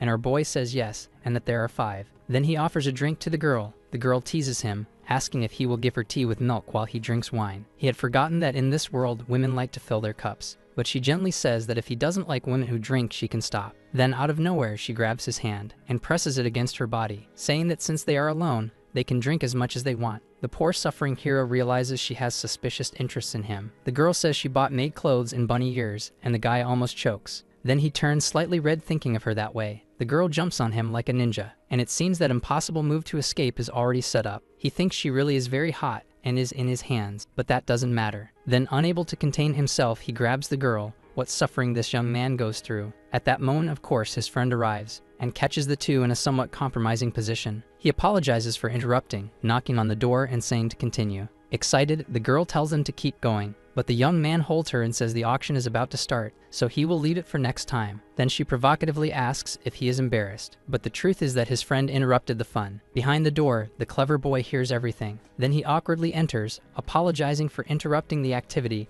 but saying he has information. That duo watches from the sofa. Chu Qing is a bit disappointed with the auction items for not having anything of a god's level. His friend points out a piece of meteorite there and wonders if there is anything he might be interested in. He explains that it is enough to make a magical weapon, and that it is still warm because he almost burned himself, and the MC says that then he can create a pot with it. Yi Chengxi bursts into laughter, and the boy feels embarrassed. Then he gets irritated, saying that the guy is asking too much, and that he won't bother anymore. He hands the tablet to the girl and tells her to see if there is anything she wants. Then suddenly she sees something interesting. It is an ancient wine jar that, if drunk, will greatly increase strength. Our MC questions if she wants it but says that many people must want it and that it could bring danger. It seems that suddenly he sees something interesting there. It is not wine, but that jar could be the material of the god of gold he was looking for. And wanting to show off, Jiayu says that if he asks nicely, he can take him to see the item. But our hero declines because he knows it is exactly what he thought. Then suddenly nearby someone shouts 100 million. He thinks it's Tang Xian's voice. So he goes to the balcony on the second floor and sees that an auction is taking place. It seems he wasn't mistaken about the girl, and what is being auctioned there is her family's traditional medicine recipe. They talk about how strange it is for her family's traditional recipe to be auctioned. Then the boy says goodbye and mentions he will go ahead to check it out. A strange sound catches our MC's attention, and the girl is there next to him, preparing something. She feels awkward and says she can't help it, but if he wants, she can stop. Chu Qing asks how old the girl is and what else she thinks about besides the fun. She seems a bit crazy already, and the boy says he asked for her help to teach a woman a lesson. Our MC says that the people she asked for help back then have already been killed by her aunt. Yi Chengxi gets irritated, saying she doesn't want to kill her people. He says the woman let her participate in family matters, but that the girl is not trustworthy. Then he says she doesn't care about his family's affairs with the Tang families. He mentions that this incident could one day fall back on her own family, and she pouts, saying he sounds just like her mother, and that this is going to ruin the fun. The boy gets quite irritated, saying he doesn't want to deal with all the chaos she creates. Then he says he doesn't want his wife to know how he will die today, cry over his body, and take revenge. But she says those things are very boring, and she questions if besides that, he won't leave her aside. But he says he doesn't care about her, and now the girl says she knows but doesn't slow down. She throws herself on the couch a little later, thinking that the girl said that the next time she meets him, he will be the dinner. His friend arrives saying that those stones were sold and asks if he wants to keep the money or pay his debt. He tells him to pay the debt and is curious to know who the bronze pot belongs to. The boy says he knows who it is but due to rules, can't tell, but he could buy it back for him. Chu Qing explains that he doesn't want the wine, he only wants the pot. The boy thinks it could be a treasure and our guy can see it, and he feels a bit slow for not realizing it earlier. Chu Qing observes with a satisfied look. The boy is surprised by that, and our hero mocks him, saying he didn't notice that treasure right in front of him. But the boy defends himself, saying he won't show his technique in front of him.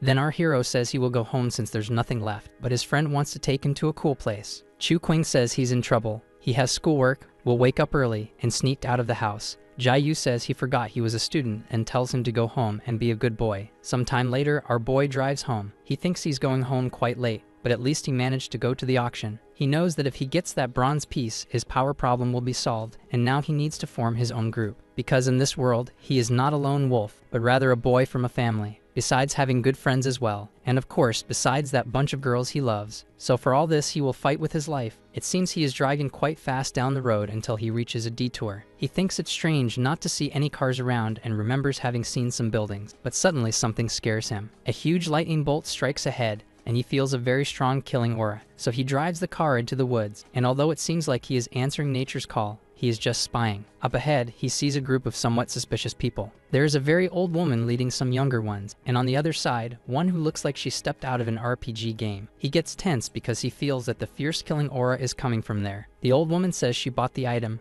and the woman wants to break the law by killing them to keep it. The envoy of Jianwu, Yi Chengxi, had already said before, the police can't control this, and to supervise it, they wanted a department and the messenger called Jianwu. She laughs and says that the object belongs to the empire and not to a particular family. The woman tells her to get lost in questions if this is under the control of the bosses of the Purple Tunic, asking if she has a judgment order. Chu Qing asks what this judgment order would be. The excited woman says, of course. Then she quickly pulls something out from inside her clothing, catching that old lady by surprise. The old woman flies away, hitting her followers. Shortly after, the woman has already taken down everyone, and our young man thinks she is very strong for eliminating 6 at once. Then she goes to the trunk of that car and takes the jar, quite satisfied. He realizes this and also that her goal is the artifact, but suddenly the woman notices she is being watched and tells him to show himself. He appears, trying to disguise himself, but it seems he is a terrible actor. The woman responds but begins to disappear, and in the next moment she is already attacking our young man. Then she says that he must die, please. But when the smoke disperses, he is holding her fist and says it is not good for a woman to take offense so easily. Chu Qing strikes her with the sword, catching her off guard, and she manages to dodge. She leaps through the air and hits our hero squarely on the head. However, he looks on with a cold gaze and seems to have suffered no damage. That would have been a perfect punch to send the woman flying. He tells her that to kill him, her strength is not enough. She screams angrily,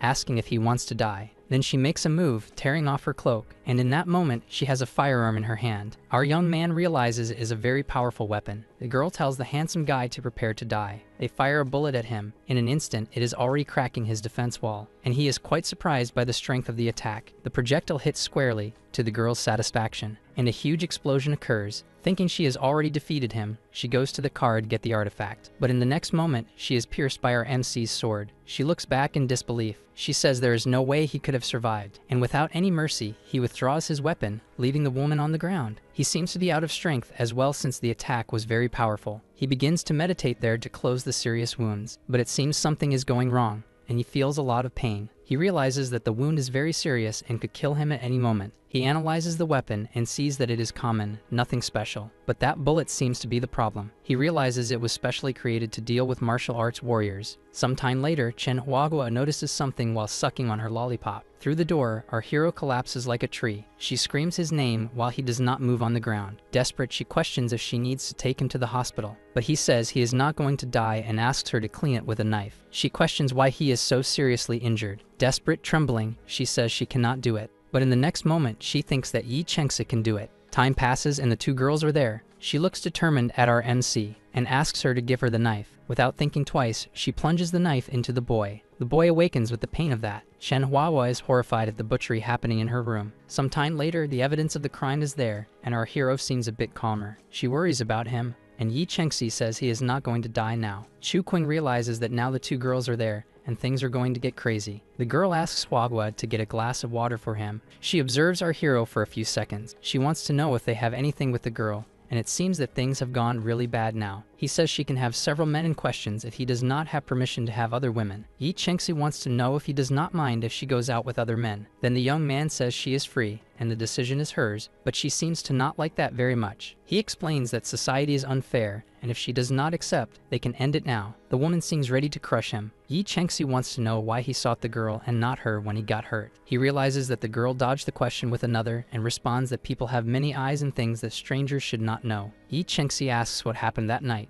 I ended up with a guardian messenger, the young man explains. The two are shocked to hear that. His reason for this was that the guy wanted to destroy him, so he defended himself. While showing a bullet called Wang Chuan, the young woman says it's great that he survived. That is a nightmare for martial artists because it is very powerful, still exists in small quantities, and is manufactured by the military. Yi Chengse asks which messenger attacked the boy and hears that they don't know, but he was wearing a purple robe. The delegation is divided into 5 levels of colors, with purple being one of the weaker ones, and the supervisor wears green and is eligible for Wang Chuan. It's curious that someone in a purple robe had an item that a supervisor would have, so our hero questions the level of the martial artists there. It's absurd that he, being a soldier, didn't know that information. As a child, Chu Qing met a man who believed he had talent and gave him a book on the subject. Irritated, the girl asked him to stop talking since she didn't want to share her story. Martial arts are divided into 5 domains, and each of them is divided into up to 9 levels. She explains that she belongs to the 9th layer, but that it must be broken. Suddenly, an alarm starts ringing insistently. Desperate, the boy tries to get up to go to school since he didn't go home the previous day. However, one of the girls stops him. Believing he suffered a serious injury, they think he should rest for a few days. Chu Xin removes the band around his neck, showing that his injuries have improved. Incredibly, the boy's recovery ability is very fast. Yi Chengse tries to understand how the evil aura of the bullet did not spread. It would be a method to hold bullets that all soldiers would like to know.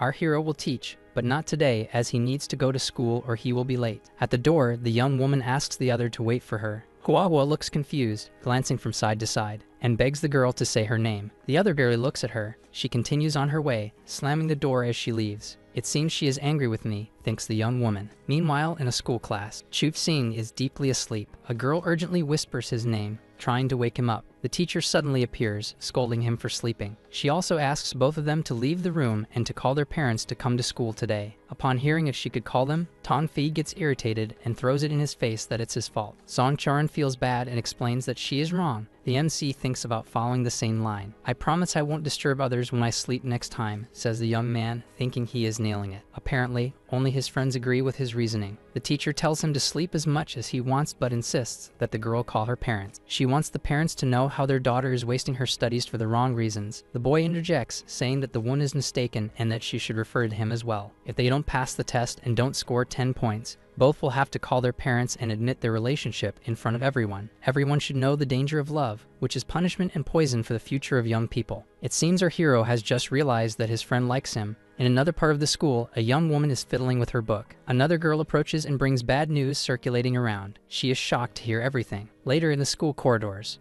a group of students surrounds Son Charan. They ask if she is the one they are looking for. Incredulous, Tao Yunyo asks if that girl will try to take the president's man. The young woman becomes so distressed that she starts to stutter. Looking around, the president questions where Chu King is and finds him with his head down on the desk inside the classroom. She believes the boy is crying. Meanwhile, the MC remains oblivious to the problem. The girl approaches, asking if he is okay. Then our hero wakes up, rubbing his eyes and asking what happened. She says she saw some gossip and thought he was crying, so she invites him to lunch, and that other little girl says it's her fault and apologizes. Our MC asks if she really likes him to help him regarding sleeping in class. He realizes he guessed right when the girl turns red like a tomato. He tells her to relax and says he will be her friend forever. Moreover, this is his third life. It's time to do something worthwhile. One of his many girlfriends feels a bit jealous there. Later, they are having coffee. That girl says he is just a pretty face and dares him to hug another in front of Tang Xian, telling him to apologize. But he asks if the girl is stupid and if she didn't understand what he said to her. She wants to know if he is rebellious like this because he is not spoiled by Tang. But Chu Qing says that he wants to love her, and the girl feels all satisfied. His girlfriend says that he has to be better than what she is keeping him for. Determined, he tells her to wait because he will see. Then the girl gives him an ultimatum not to make her suffer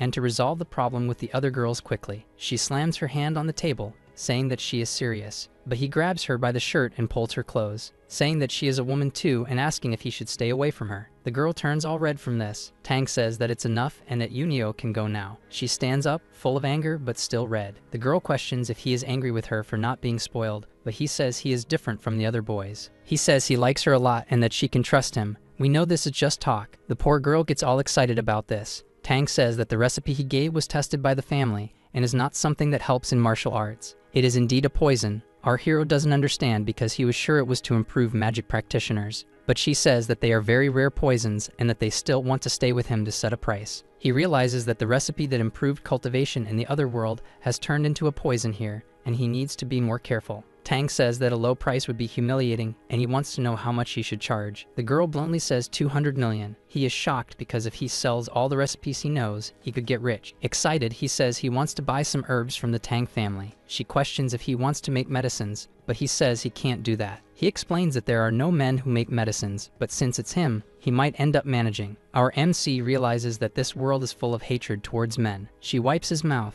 and tastes what she was eating. He gets tense, asking what she was doing. Tang jokes, asking if he is embarrassed. She says she can defend him and that he doesn't need to practice martial arts anymore and that he doesn't seem well today. Then she gives him a healing potion, placing her hand on his leg. She says she will break up with him if he continues practicing because she doesn't want him to become weak and infertile in the future. She gets scared, questioning if practicing ancient martial arts affects this kind of thing. Sometime later, our hero arrives home, worried for not having gone home for a day. Suddenly, someone grabs his shirt and pulls him like a puppet. His father gives him a bunch of slaps, calling him a brat and questioning if he still knows how to get home. Someone catches the man's attention. Yi Chengxi says that she was the one responsible for being drunk, and he had to take care of her. He doesn't understand why she is there but is terrified because his father will think he was alone with a woman. The man is devastated, thinking that his son has been corrupted. Sometime later, our hero asks what she is doing there. She says she brought him a little medicine. Xu Qing asks if it is a medicine to heal wounds. The girl replies that yes, but it seems he doesn't need it anymore. She questions how he got that medication. He smiles gently, saying that he does need it, and that she is always there to help. He says he will teach her the method to hold that bullet from before, but the girl gets worried because it could cost a life. Holding her hand, he says he will start slowly. Then they both sit on the bed and begin to meditate. He uses his energy in the palms of her hands. Yi Chengxi suddenly lets out a scream. He stands up in despair, asking what happened, and the girl says it hurt a lot. Then he gives her the medicine, and he is confused, questioning what happened. He realizes that the meridian breaks when he puts the Reiki,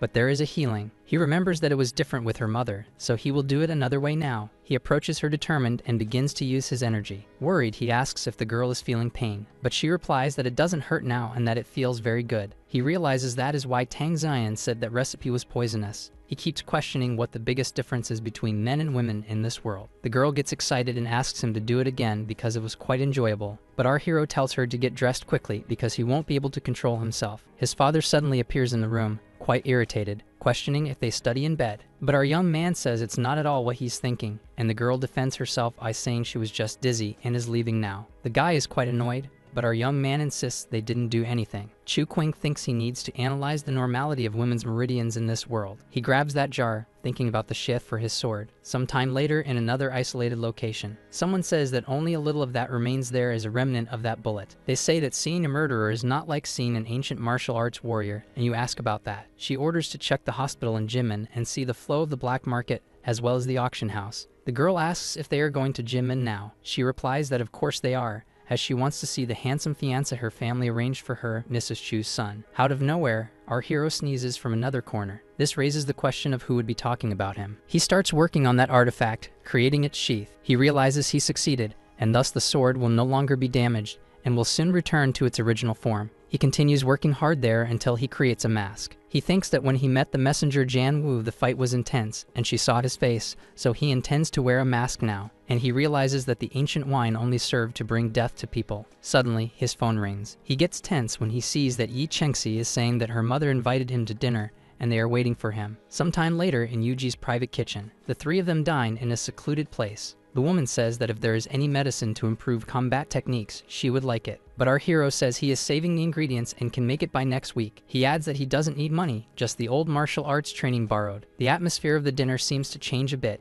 He asks if he did something wrong. The woman says she can't give it to anyone outside because it's a family heirloom. He is surprised because he didn't know it was that important, in addition to saying that it's useless for him to keep insisting because the man won't be able to become good at it. He wonders how he could explain why men have problems practicing ancient martial arts. Yi Chengxi questions if it would be a problem to show him if he were a family member, but the woman says they have to wait until he marries her. Chu Qing says she can't get married. She says this is a tradition of her family, and if he doesn't want to ruin everything, he shouldn't say that anymore. Yi Chengxi looks a little devastated. He is determined to research why a man can't practice ancient martial arts. He needs to ask Jia Yu and also pay his debt of 2 million. He questions how he got so much money and if he is secretly selling spiritual stones. But Chu Qing says it doesn't matter. He needs the martial arts training method, but the boy says it's quite difficult. Our lady says there is something wrong with his training. He wants to change. Jia Yu laughs, saying that men's training is definitely wrong and still wants to mess with it. He gets upset, wanting to know why he can't do that, and the boy just mocks him. He adds that if he wants to practice that, he should get rid of his little toy. Desperate, he questions whether to train he should get rid of his little Qing. You ask if ancient martial arts are dangerous for men. The guy explains that they need to be castrated to train them at a high level, and Chu Qing feels like an idiot for this. As a good friend, he says he can find a hospital and schedule his companion's removal. The boy tells him to stop with this nonsense, and that he needs a set of self-defense martial arts. He says he has everything, but he doesn't even believe he will be able to buy it. He realizes it will be difficult,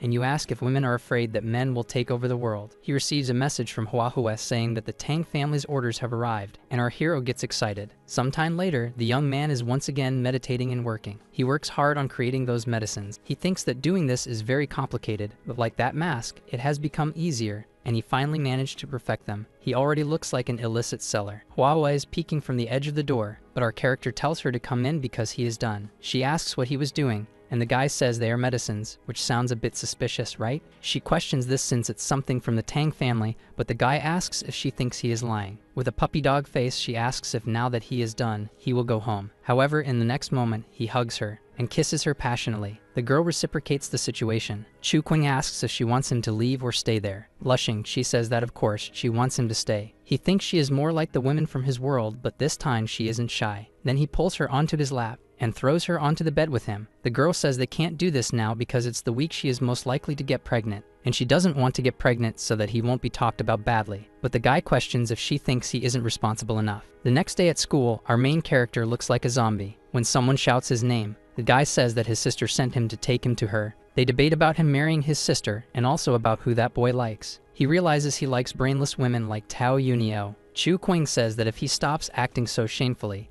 it will help him get closer to the girl. The boy says that men aren't like that and asks if he isn't shy. Our main character had forgotten that the men there are like Barbies. If the guy follows what our main character wants, he promises he will even manage to make her date him, thinking he might even force her. Right nearby, he sees Yi Chengxi. He waves and asks why she came to see him today. She asks if he is thirsty and offers him tea with milk first. Our main character is a bit curious. Let's agree that it must be spiked. Her brother protests, and she says there's only a drink for the guy and tells him to drink it quickly. He drinks that little drink, satisfied, wondering if she is upset about the previous day. And she keeps telling him to drink it all because she was in line for a long time. This is really suspicious. Then he drinks everything, and it seems he notices something strange in the next moment. He starts to see everything a bit blurry. Dropping the cup, he realizes that woman drugged him again. As he collapses on the floor, he realizes how foolish he is. Yi Chengxi pushes and kidnaps the young man. She knocks on the door while her brother stands there in shock. The girl says that now he can no longer participate in the game and tells him to take one to leave.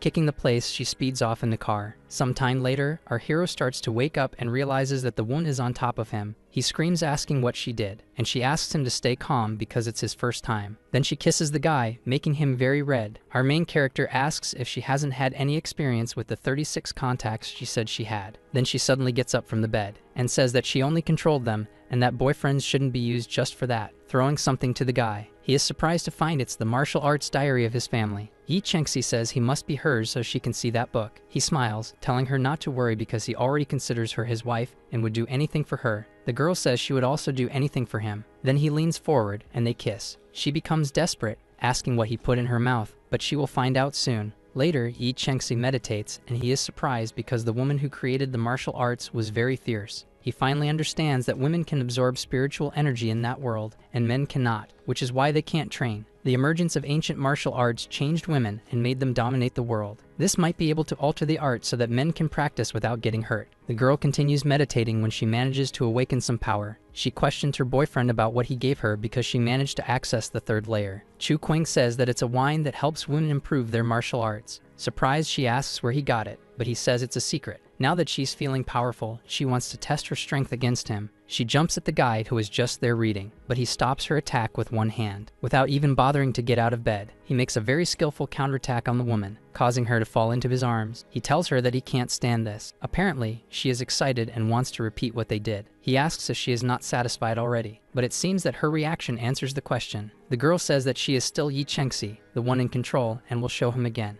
The next day, our young man is at school looking all worn out. It seems this is his routine. That irritated girl is waiting for him, and she says that Sister Tang is waiting to see him. The young man is terrified, having a bad feeling, but he goes to see the girl. She asks where he was last night and what he was doing. Our hero responds that he was at the hotel and slept with Chengxi. She stands up, slamming her hand on the table. She asks if he has no shame since he is now her boyfriend and should know his responsibilities. He then questions if being together means he will be her only companion and husband in the Tang family. The girl replies that her family does not allow that. Chu Qing says that if that's the case, everyone should have equal rights. Irritated, she asks how men and women can have the same rights and wants to know if he wants to become a woman. But he says he just wants to be himself and will show the world what it means to be human. She teases him, saying he must really study a lot. Chu Qing questions if she didn't say she understands him, and if she can't accept him, she will follow her own path. She asks if he is going to go out like that, and if all men are irresponsible. But our hero retorts, telling her to say whatever she has to say. She confesses that she likes him a lot and that she should have a position as his wife in the future. She is very angry with Yi Chengxi to the point of wanting to kill her, but our hero says he won't let her do that. Tang says she knows he will be sad if she kills the girl, so she will give him a chance. Then she says they should have an arm wrestling match. If she wins, she will tear both of the girl's hands off. If not, she will let her go. He gets excited, asking if that's all, but it seems she doesn't like it much. She says she doesn't know if he can prove he is better than her, so he suggests they start right away. The two sit at the table and prepare themselves. Tang says she will never give up, but he says that's not necessary. They both begin to use their energy. At that moment, he realizes that this girl's martial realm is stronger than Yi Chengxi's. Chu Qing is terrified because if he loses to one of his many girlfriends, he will lose his hands. He then decides to cheat a little because he can't afford to lose, and he uses that item to gain more strength, easily defeating the girl afterward. She seems unable to believe what just happened. Then he stands up and tells her to keep her word. Tang says she will forget that she was betrayed this time, but if it happens a second time, things will get crazy. He reminds her not to forget that she is his girlfriend, and even if they don't get married, she will be involved in his life forever. Then afterward, our hero returns home, hearing his mother say that he wouldn't come home because he was doing schoolwork. A little while later, he says that the teacher dismissed him, so he came back home. The girl says her name is Gong Yu, and that she is his fiancée. He says she can have dinner there but should stop talking nonsense. She laughs and throws the marriage contract at him, questioning if her aunt didn't tell him. Then our main character reads that paper and says he has no idea who Chu Lanlin is who signed that, so she should have a good life and not disturb him. The girl says it doesn't matter. What matters is that her parents recognize it. His mother says that the one who signed was the head of the Chu family, who is our hero's grandmother. He starts to get quite irritated that she is threatening his parents in front of him. Then he tears that paper up. He was quite brave, and while grandma might get a bit upset, she won't tell her. Our hero thinks this girl needs to be taught a lesson. Impatient, he tells his parents that he is going out for dinner. Excited, Gong Yu says they should go together to develop feelings for each other. Sometime later, the two are on the stairs of the building. She says she is a bit problematic and will give him a score of 2. Wanting to mess with the girl, he says he wanted to hit her for a while now, but she easily dodges his attack. She prefers to be complimented and thinks it's kind of messed up that he wants to hit her like that. But our NC says he should start when he knows her whereabouts. Gong Yu says he should be grateful that someone from a family like hers wants to marry him. Our hero tells her to shove off and says he doesn't care, giving a kick to the cute blonde. She counters that surprise attack and seems satisfied with that, while our hero is quite annoyed. He realizes that the blonde is stronger than Tang and his foot is a bit messed up. She says he is handsome and getting irritated like that will give him some wrinkles. Tense, he realizes he will take a beating if the fight continues like this. So he summons his righteous sword, or not so much. Finally, the cute blonde is surprised, and it seems she is going to grab something from among those huge things there. Our dear one prepares with the sword, and the chubby girl tells him to chill out. Chu Qing is surprised because she is the strongest woman he has ever seen. She says he is qualified to be her husband, but is curious because his aura is very familiar. But our hero wants the good life, and just hearing about marriage gives him chills. She confesses that she is not on board with that either. She tells him that she wasn't popular and now discovers that her fiancé is handsome and strong. Our hero thinks she is just messing with him. She wants him to give in a little because he will be hers anyway. But Chu Qing questions what happens if he goes to the National University. Then she bursts out laughing, asking if he is joking. He leaves irritated, thinking that when he enters the university, he will punch her. The girl switches to chatter mode, teasing him about there being no men at the university, among other things, and she says that the men who go to college end up changing their sex with surgery. He notices something strange, and the girl gives him a slap. However, when he tries to retaliate, she easily stops him, telling him to calm down. Then, all sweet, she says she has already stopped. 2 days later, back at school, he studies, thinking he needs to be accepted no matter what. His friend asks if he is not on the basketball team, and he replies that he was expelled for being too successful. Xiao Wu tells him not to forget about the basketball game later, but our studious boy says he has no time for that. He picks up his book and says he has to go. Then he throws it far away and leaves somewhat reluctantly. Our boy becomes quite irritated about this. He takes a book from the table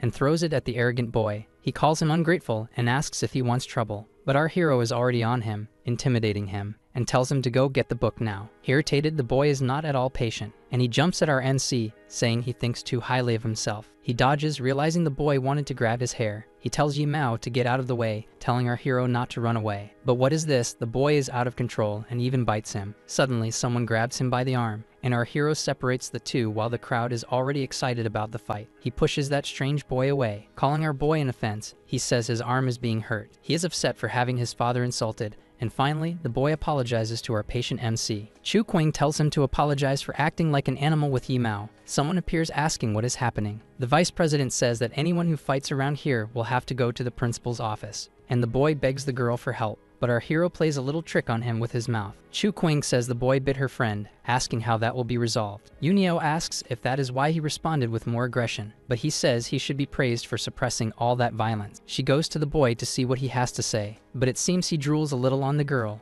Then she runs out screaming in despair, while everyone around laughs at him, and he runs away crying, upset. Chu Qing tells him to go to the infirmary, but the boy is worried because the girl will complain to Tang. He questions how he can be afraid being from the Yi family, but the boy just does not want gossip. He knows it is not Yimao's fault. He only wanted to help, but this world is not a bed of roses. Meanwhile, the girl goes full of anger to complain to Tang. She bangs on the table aggressively and asks if she knows what her boyfriend has been up to. She keeps talking non-stop, criticizing our hero who is so correct, and Tang tells her not to be fooled by Chu Qing. She says she will not be fooled and that she should break up with him because he cheated on her and is nothing more than a handsome face. Tang seems not to like the comment. Fearful, Yunio tells her to forget it, that everything is fine. She says she told the boy to inform about the basketball game, but it seems Xiao Wu got into trouble first. Yunio says the girl has changed and that Chu Qing is as clever as a fox. Sometime later, the basketball team goes after our hero. Zhou Bu says he told him to inform about the game. He could even refuse, but why act that way toward the boy? Suddenly, some keys fall to the ground, and our boy says he will make him pick them up while Zhou, annoyed, tells him to get ready. He says to do as he wishes, but Tang Zilan wants him to be in the game. Chu Qing says he will resolve it with Tang and that they can go now. Zhou Bu says it will look bad for him, and if he likes to act fragile, he should keep his word. Chu Qing does not quite understand what he is talking about, but decides to go to the game. Some time later, some cheerleaders appear there. That is Lai Huanger, the president of the student council. It seems the two girls do not get along very well. Xiao Wu says the game seems important and that there are many people around. A boy waves at them. This is Zhang Xifei, and he tells them to go that way. He says to sit there and that he will call them when it is their turn to enter. Chu Qing notices that the chair is damaged, and he says it seems he will not play right away, thanking for the seat. He goes to the chair and starts to sit down, while the boy is quite pleased with the trap. But at the last moment, he sits in the chair next to it. The boy leaves disappointed. He thinks the chair is full of super glue and still tries to get revenge. Suddenly, a note appears in front of his face, and Tang asks how he feels sitting on the bench. He realizes the girl is still angry, as if she has no reason to be, and he replies that he feels great and tells her not to sit next to him. But just as he finishes writing, she is already there, so he shows the note to her. Tang stands up immediately, embarrassed, but it seems the chair holds her shorts. She turns red, full of shame, and our guy jokes that it is pink. Furious, she questions why he didn't say anything, but he defends himself, saying he did warn her, and the trap was for him, but she was the one who sat down. She takes off her jacket at that moment and ties it around her waist. With that, our hero turns red. Tang teases him, saying he likes her body, but he stands up and covers her. He tells her to stop it because he doesn't want others drooling over her. Tang gets excited, realizing he is jealous, but she says it is better this way and it is something he will have to get used to. She says the game is about to start and walks away while he remains furious. The game finally begins, and Zhou Bu starts doing well in the game, but he loses the ball to the boy from the opposing team. He points his finger, making a signal. Chu Qing notices that the team is good and that Tang trained them well. At that moment, they recover the ball, but he realizes something is wrong, that something isn't right. It seems the other team is more lost than a blind person in a shootout. The president questions if that is Tang's boyfriend. She says he is a cutie and that if her team wins, they can bet him for a month. Irritated, she says no way, but the president mocks her, asking if she is afraid of losing her boyfriend. And the girl says if her team loses, she will run naked. Tang seems to like the idea. She stands up, seeming to have some secret. Lai Huander says it's time to stop playing like amateurs and show their skills. At that moment, the guy appears very quickly in front of Zhou Bu and easily takes his ball. He jumps much higher than the boy could. He finishes by scoring a point for his team. Tang becomes worried about this. She questions if they were playing poorly on purpose, and the girl tells her not to forget that she will lend her boyfriend to her. Chu Qing observes that situation and thinks that the team captain is hiding all his strength. Then suddenly someone calls him, and she says it is now his turn. But he mocks that they only wanted him on the bench while Tang says they can't lose. Embarrassed, he says that if they lose, he bet he would lend himself for a month, and he teases her, saying that the girl is pretty and she shouldn't lose. Tang gets very tense about this. Chu Qing says he can play but wants Zhou Bu as his cheerleader. Smiling, she says that's easy, and she says that if they win, she will let him play with that a little bit. Shortly after, the guy is in the stands, looking very excited. He watches our hero full of envy, and determined, Chu Qing enters the game. The captain of the other team throws, but our hero easily takes the ball. The team advances together, and Chu Qing ends up losing the ball. The president of the other team laughs hard at that. She says her boyfriend is a bit of a klutz. He thinks they are doing well behind and would rather play with some dogs than with that team. Our heroic savior takes the ball. Then he throws it with the whole team trying to stop him, scoring a point for his team. And wouldn't you know it, Zhou Bu is happy celebrating. He shows off a bit. Out of nowhere, he throws the ball to the captain of the other team. They are left confused as to why he did that. Everyone from his school calls him a traitorous idiot. The president laughs, saying he can hardly wait to be with her, and Tang gets scared. The guy thinks they need to win that soon. Then he jumps to throw the ball, but our hero appears like an oppressive ghost and pulls down the guy's pants, leaving him to die. That captain stands there with his guard literally down, and Chu Qing says that gender characteristics appear at 17 or 18 years old and wants to know where his voice is. Everyone around is shocked by that revelation. It seems the president didn't like being found out. Our hero leaves, leaving the girl speechless. Everyone is saying it's absurd that they should be disqualified and everything else. He approaches his girlfriend and adds that he will hold her to her promise even if they won like this. Tang says he can touch her freely if he has the courage. But it seems it's not that simple, right? Then 3 days pass. Our hero is studying hard. His friend tries to cheer him up and says it's a mess. But our hero says he wouldn't understand. He is trying to find a way for a man not to explode while training martial arts. He tells Chu Qing that Tang wants to see him at the martial arts center. He worries that she is upset he didn't play with her toys and asked for a duel. He goes there since he has no choice and finds Tang. He tells him to get in and fall inside. Embarrassed, he asks why. Tang explains that if he loses, she will tell. Sometime later, she is in a somewhat complicated position, and he says he won but still wants to know what the deal is, but she says she would only tell if he lost, and he wants to know if she is upset because he didn't touch her, and she retaliates, almost hurting our guy. He falls to the ground, hurt. He questions if she has gone crazy. She says he is just a boy and very shameless, and he asks if it's just about touching her. Tang replies that it's nonsense. She wants to know why he hasn't stopped with the martial arts and why he isn't obeying her. But he says she doesn't need to worry. He won't kick the bucket. But she says only men become widowers. Women don't even if they wanted to. Then suddenly, she lifts his shirt, and he realizes she is wearing nothing but the kimono. Tang kisses her boyfriend, but he suddenly pushes her away forcefully. He stands up and says they shouldn't do that there. She turns red and asks if he is embarrassed, and it seems that hits him hard. Then he throws her to the ground and says there's no chance, that it's impossible for any man to feel embarrassed with her like that. Suddenly, someone coughs from behind, and there are a bunch of people watching the spectacle. A made-up person is observing this. Then out of nowhere, Tang grabs the boy by the collar and shows him, saying he is her boyfriend Chu Qing. She introduces him as her caretaker father Ting Yu, the owner of this martial arts pavilion. He is somewhat horrified, not knowing how he breastfed her when she was a child, but he says she is exaggerating.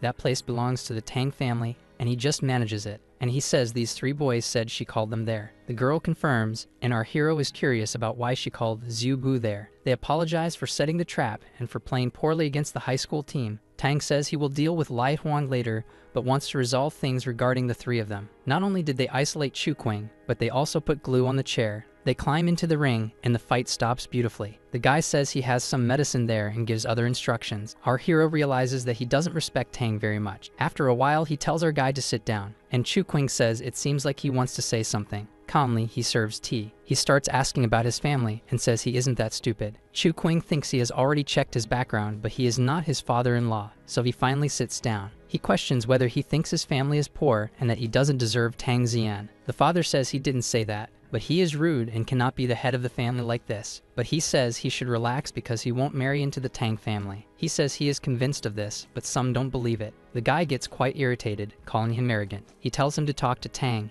and if she doesn't want him, he can leave. The guy slaps our arrogant hero in the face. He says that Chu Qing takes advantage of that pretty little fox face and that he will scratch him all over. The boy just watches him with a serious look. An explosion happens in that building. Tang even pauses from the beating she was getting because of it. A noise comes from above, and she realizes that something bizarre must be happening. The whole room is broken, and our hero is standing, watching that guy. He says he needs to worry because he is good at fighting, and Chu Qing believes he thinks the boy is a eunuch. Tang rushes in, and our guy says that the man wants to separate the 2 of them. But the man mocks him, saying he was saying that he couldn't be the head of the Tang family. Our hero points his finger at him, telling him to listen, and he says he would never marry her even if she begged. He adds that whether he is a man or not is his problem. He says that everyone who has hit him ended up dead, and he is only alive because of Tang. The guy gets furious, telling him to get inside and says he will scratch his whole face. Then our hero summons his sword and throws it at the target. The man is in shock when that weapon passes by his side, and then he falls to the ground, trembling like a chihuahua.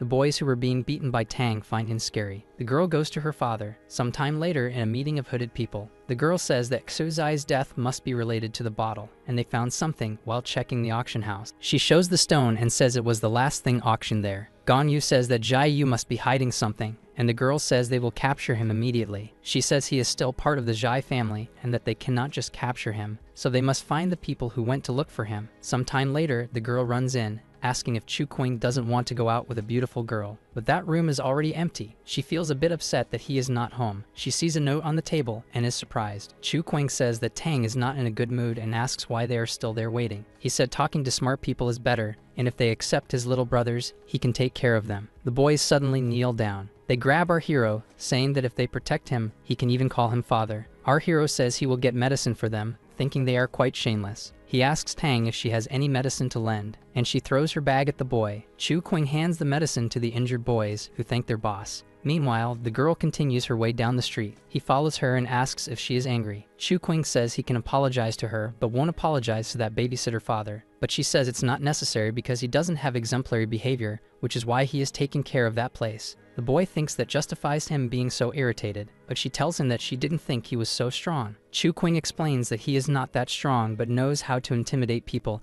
and that there is no problem down there. It seems she is not upset about what happened with her babysitter father, so he asks what happened. The girl said she was rejected by her boyfriend. He is startled, and she asks if he didn't say he would never marry her, even if she begged. Our hero approaches her. Then he says he won't marry her but wants her to be his woman. Tang feels a bit better and asks how she can be sure he will marry her. He replies that if she doesn't marry someone as good as him, who will she marry? And the girl wants to be sure of that. But stammering a bit, she doesn't respond. Then she steps away from him, saying that if they are not going to marry, she has been rejected. He tells her that even without marrying, they will be together forever, and she will be treated as his first love. They embrace and kiss. Tang wants to know if he will marry someone else, but he promises he won't, so she asks about Yi Chengxi. Our hero does not intend to marry her, but will make her his second wife. Then he runs away when Tang says he is a shameless scoundrel trying to kill him, but he sees something and makes her stop. There is a woman watching them from atop a wall. She emanates power and is smiling at them. He remembers that man saying his master would kill him and realizes she is stronger than he is. He tells her that she is an old friend, will talk to her,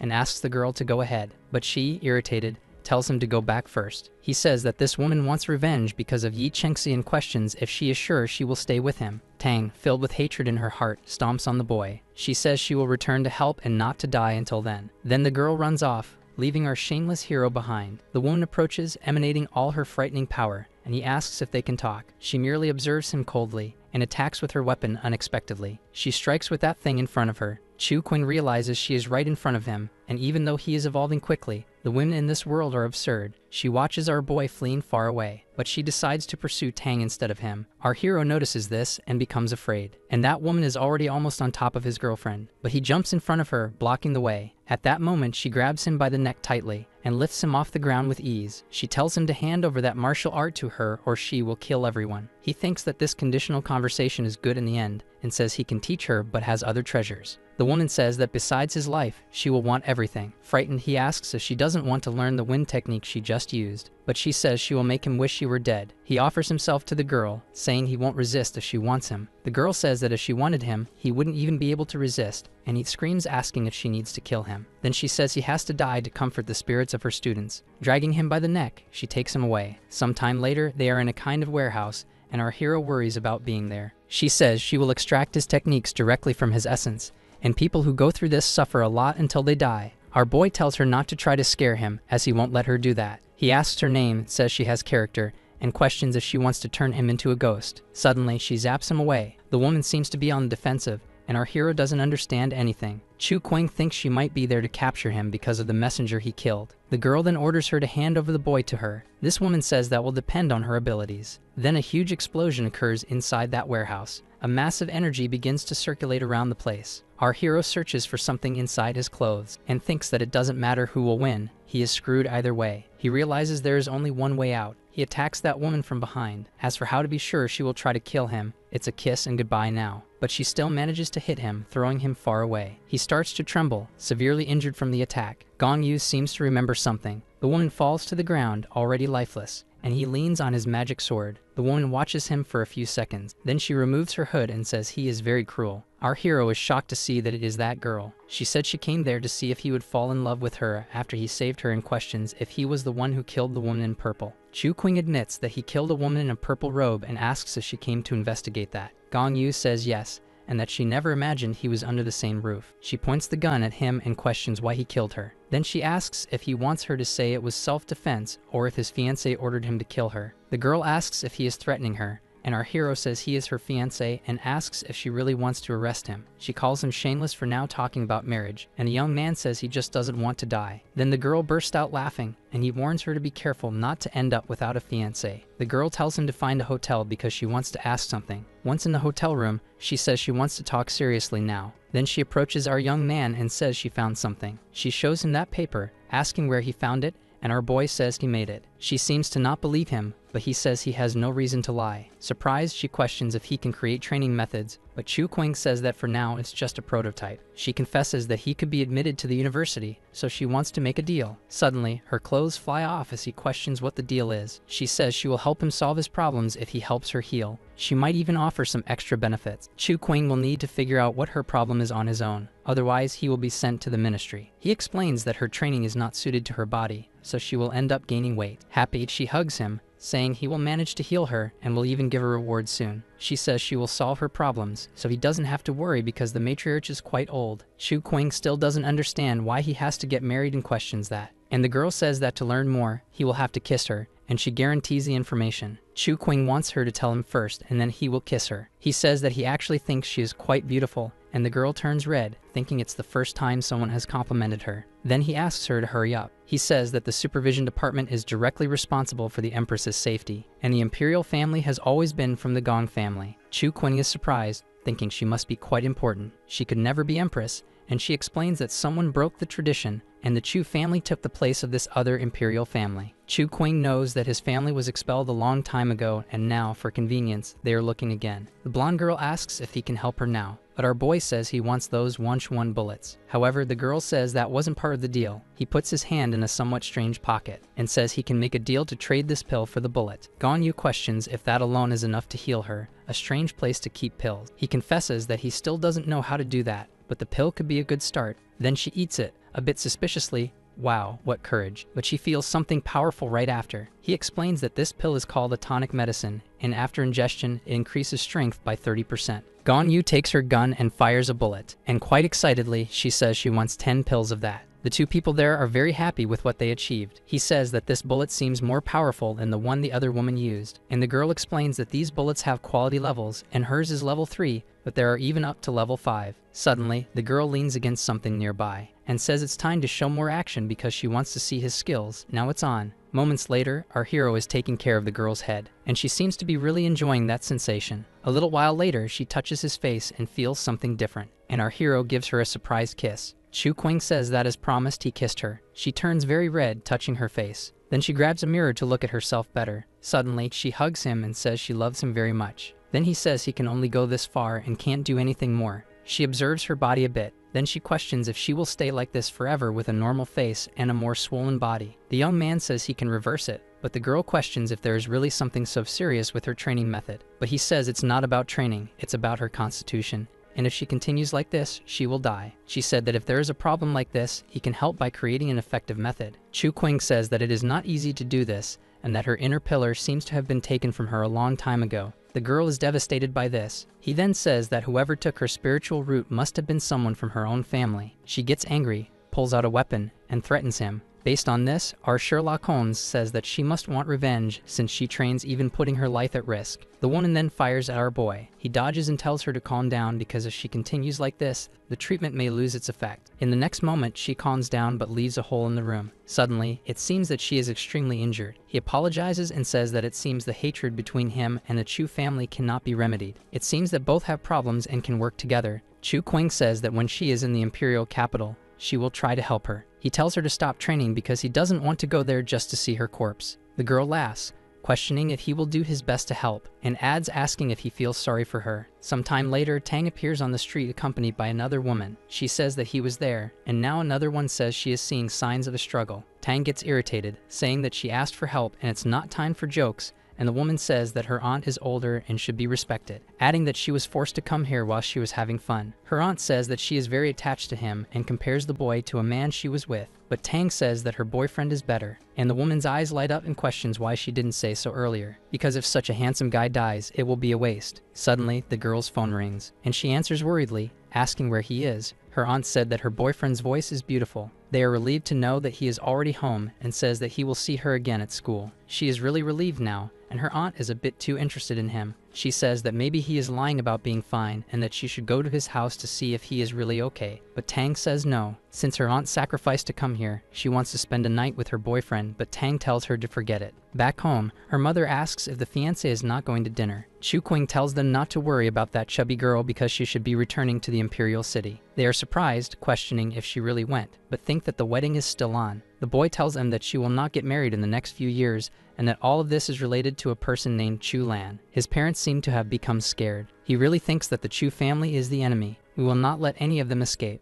Meanwhile, a plane continues on its course, and a girl delivers the list of people who had contact with Jia Yu. Gong Yi calmly analyzes the list, and there she finds the record of her fiancé, while she thinks that their destinies are intertwined. He goes to his sister's room to see if her bed is intact since his fiancé was sleeping there. You notice that the bed has a huge hole. Shu Qing is genuinely excited to know what his sister will say when she finds out what happened to her bed. On the other side, his sister answers and he hears something suspicious. He realizes that there is a man's voice on the other end. In another location, his sister is having fun. She tells him to hang up because it is not a good time for anyone to call her. On the other end of the phone, he says that he heard a man's voice and asks if he doesn't love her anymore. The boy is devastated and says that she lied to him, saying that she has another man, but she defends herself, saying that she does not. She panics, saying that he is joking with her while the boy breaks down in tears. At that moment, he laughs and asks to pass the phone to him. The boy takes the phone and says that he is the love of her life and that he should stay away from the girl or something will happen. Shu Qing says that his sister is a flirt and not to be fooled by her. Embarrassed, he says that it seems he is indeed her brother. She scolds our hero and says she will hang up the phone. Our hero asks if she wants some money since she has been away from home for a long time. Suddenly, the gold digger gets all sweet, saying that her brother is the best. The boy says he also has money, but she replies that she is a woman and shouldn't be spending his cash. Looking at her phone, she sees that she has the equivalent of 360,000. She is shocked by the amount of money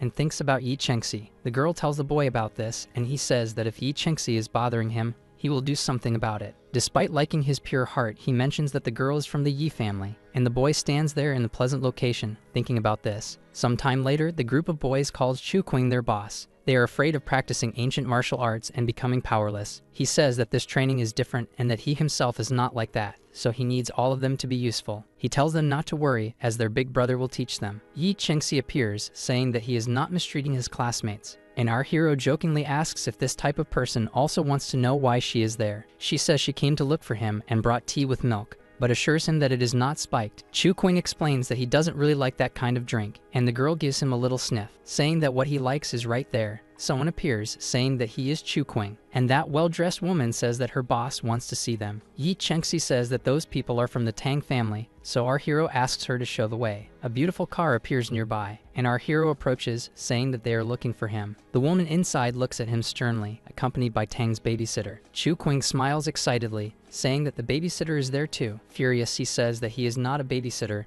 and has already told her that he is not good for Tang Zian, and our hero says that his mother-in-law thinks so too. The woman says that she is not his mother-in-law. Getting a disguised look, he realizes that he is indeed being underestimated there. So he says that if they don't want anything to do with him, he will leave, and the father and babysitter become increasingly irritated. She says that he is smart, but that is not enough to be with her daughter. The boy says that he is capable, and he mentions that he heard that her family has already noticed this. The two glare at each other irritably for a moment. Suddenly, the woman asks if classes are over for Tang, and the girl is surprised that they are there. Our hero also notices that their expressions have changed. She asks our hero why he is there. Then he holds her and kisses her. The two people inside the car need to pick their jaws up off the floor. Nearby, it seems that someone is watching. It seems that now the weather has turned against our hero. Tang tells her boyfriend that it is late and that he should go home. He watches the girl get into the car and drive away. Then he smiles, satisfied with this good life. But then someone grabs him by the collar and thinks it is time to say goodbye to him. He is thrown into the car like a grocery bag, and the bold boy tells her to say who made her nervous, and he will take care of it, knowing full well that he is in trouble. The girl, smiling, says that she will handle it herself and presses a button. She starts to take off the boy's clothes, but he protests, saying that they are in front of the school. Yi Chengxi asks why he kissed that girl and didn't think before doing it in front of her. Then she approaches our hero and kisses him. The afternoon passes, the night passes, time goes by, and the boy later asks if she is satisfied. And she is there smoking a standard cigarette and replies that she is. She grabs him by the collar and pulls him close. She tells him not to get close to other women in front of her or it will end badly. He gets out of the car and says that he needs to go home. Shu Qing thinks that this girl's tea is always dangerous, even when it is not spiked, and comes to the same conclusion. She looks out the window, thinking that he is only hers and no one else's, looking like a psychopath. Suddenly, her phone rings and she thinks it is a miracle that her sister is calling her. In a very strange way, she asks him to apologize to their parents and take care of them for her. Our hero worries and asks what is happening. A woman says that she is busy and will give him half an hour to get there, and if he is even a second late, he will only find a body. Looking at the information, he discovers that the Drunken Dream Warehouse is a place for illegal sales run by the Yi family and two other forces. His friend says that the leader is the legendary woman named Meng Zui, who possesses unimaginable strength. Our hero says he doesn't need help. He thinks he must save his sister at any cost. Finally, he arrives at that location. The woman says he must be Mr. Chu and should take the elevator to the 67th floor. Obeying this, our hero goes to the indicated floor. He finds a huge empty corridor. He clenches his fists and moves forward, furious. until he finds at the end a woman with his sister, who is all bruised. She screams for him to run away and leave, but that woman kicks her in the face as soon as she speaks. Our hero is filled with rage because of this, and he lunges at the woman, grabbing her by the neck. At that moment, someone shouts for him to stop, and a woman with a hidden face asks if he is Chu Qing. He throws that person away as if she were a doll and confirms. His sister panics and tells him to run away, but he signals for her to stop. He tells her to sleep a little, and then he will take her home, and the girl begins to fall asleep. Chu Qing demands to know who she is and why she captured his sister. She says her name is Meng Zui and that she is the owner, and his sister is a bartender there. He wants to know, agitated, what she did to get beaten like that. The woman says he should thank her for his sister still being alive, but our MC responds that for those who mess with his sister, there is only one fate, and he says it is death, pointing at her. It seems the woman wants to test to see if he is strong enough to say those words, but in a second she passes by him, hitting him. Chu Qing is very surprised by how fast she is, and again she is on our guy, who manages to dodge. He takes one of those pills to see if he can balance his power. Meng Zui says that if that is all he has, he can prepare to bury his sister. Then he eats that pill, and in the next moment, he displays great power. The woman's eyes widen. While he summons his weapon towards her, he hits his target perfectly, and security protects themselves from the smoke and debris. In the midst of the smoke is our hero with his swords. The woman is there unharmed and wants to continue to test him further. The woman reacts, hitting our hero and throwing him far away. The wall cracks with the impact. She says she thought he was a worthy opponent, but he seems like a child. Our hero raises his hand, interrupting the fight. He asks her to wait and inquires if they can talk, and the woman becomes curious about why. First, I want to know what the hell is going on here, which is fair. It seems that his sister slept with someone she shouldn't have, and the boy's mother came to collect. He asks if she can't just let his sister go, but the woman approaches, asking what he said. Then she lifts her veil, revealing a papaya-shaped mark on her face. He thinks that this woman is the strongest in the place and wonders who dared to hit her like that. He explains that his sister slept with the mayor's daughter, and that's why she ended up getting a firm slap. Chu Qing questions what she wants to do. Meng responds that she wants 300 million to retrieve her body, and if there is no sword, it's worth at least 200. As a result, he says he won't let her hit his sister. Our MC then asks for 3 days, and the woman says that if he can pay, she will accept. He explains that he doesn't have all that money, but asks her to see something. Then she picks up something he threw to her. Smiling, she says it seems the spiritual stones came from him, so she would accept 20 stones, but there are still other conditions. She says he will have to keep her company for a night, otherwise, the deal will be cancelled. But our reserve guy asks what kind of person she thinks he is. Sometime later, he scolds the girl, thinking he doesn't do it for her. Then Meng Zui says that his sister will rest well and that they should go to the room soon, saying she will take it easy. And he jokingly says that he should be the one to say that so she doesn't beg for mercy later. The woman smiles gently at him, and in the next moment, she picks him up in her arms despite his protests. She tells him not to be conceited if he is not as good as she is, and that she doesn't like disobedient men. After a while, the two are getting intimate there. She comments that he is too calm, implying that it's not his first time. Chu Qing asks why she doesn't just kill him and steal his spiritual stones, which would be easier. But she has a hunch that if he dies, she will lose many benefits in the future, and she says she doesn't mind playing a little with him. Our hero is surprised that she does this just based on a hunch, but the woman says her hunches are very accurate, and thanks to them, she has reached where she is today. It seems that the girl is treating our hero like a popsicle. After some time, he is exhausted and wonders why he agreed to that crazy woman. She returns and says she is surprised he is so good and asks if he is already rested. He panics, asking if she wants more, and she grabs a giant syringe, saying that if he has rested, she will play with something different. Suddenly, a huge explosion occurs at the top of the building. People on the street look curiously at that unusual situation. He pulls out his sword and runs after the woman, trying to protect his precious. Smiling, she says he can refuse, but he didn't need to hit her.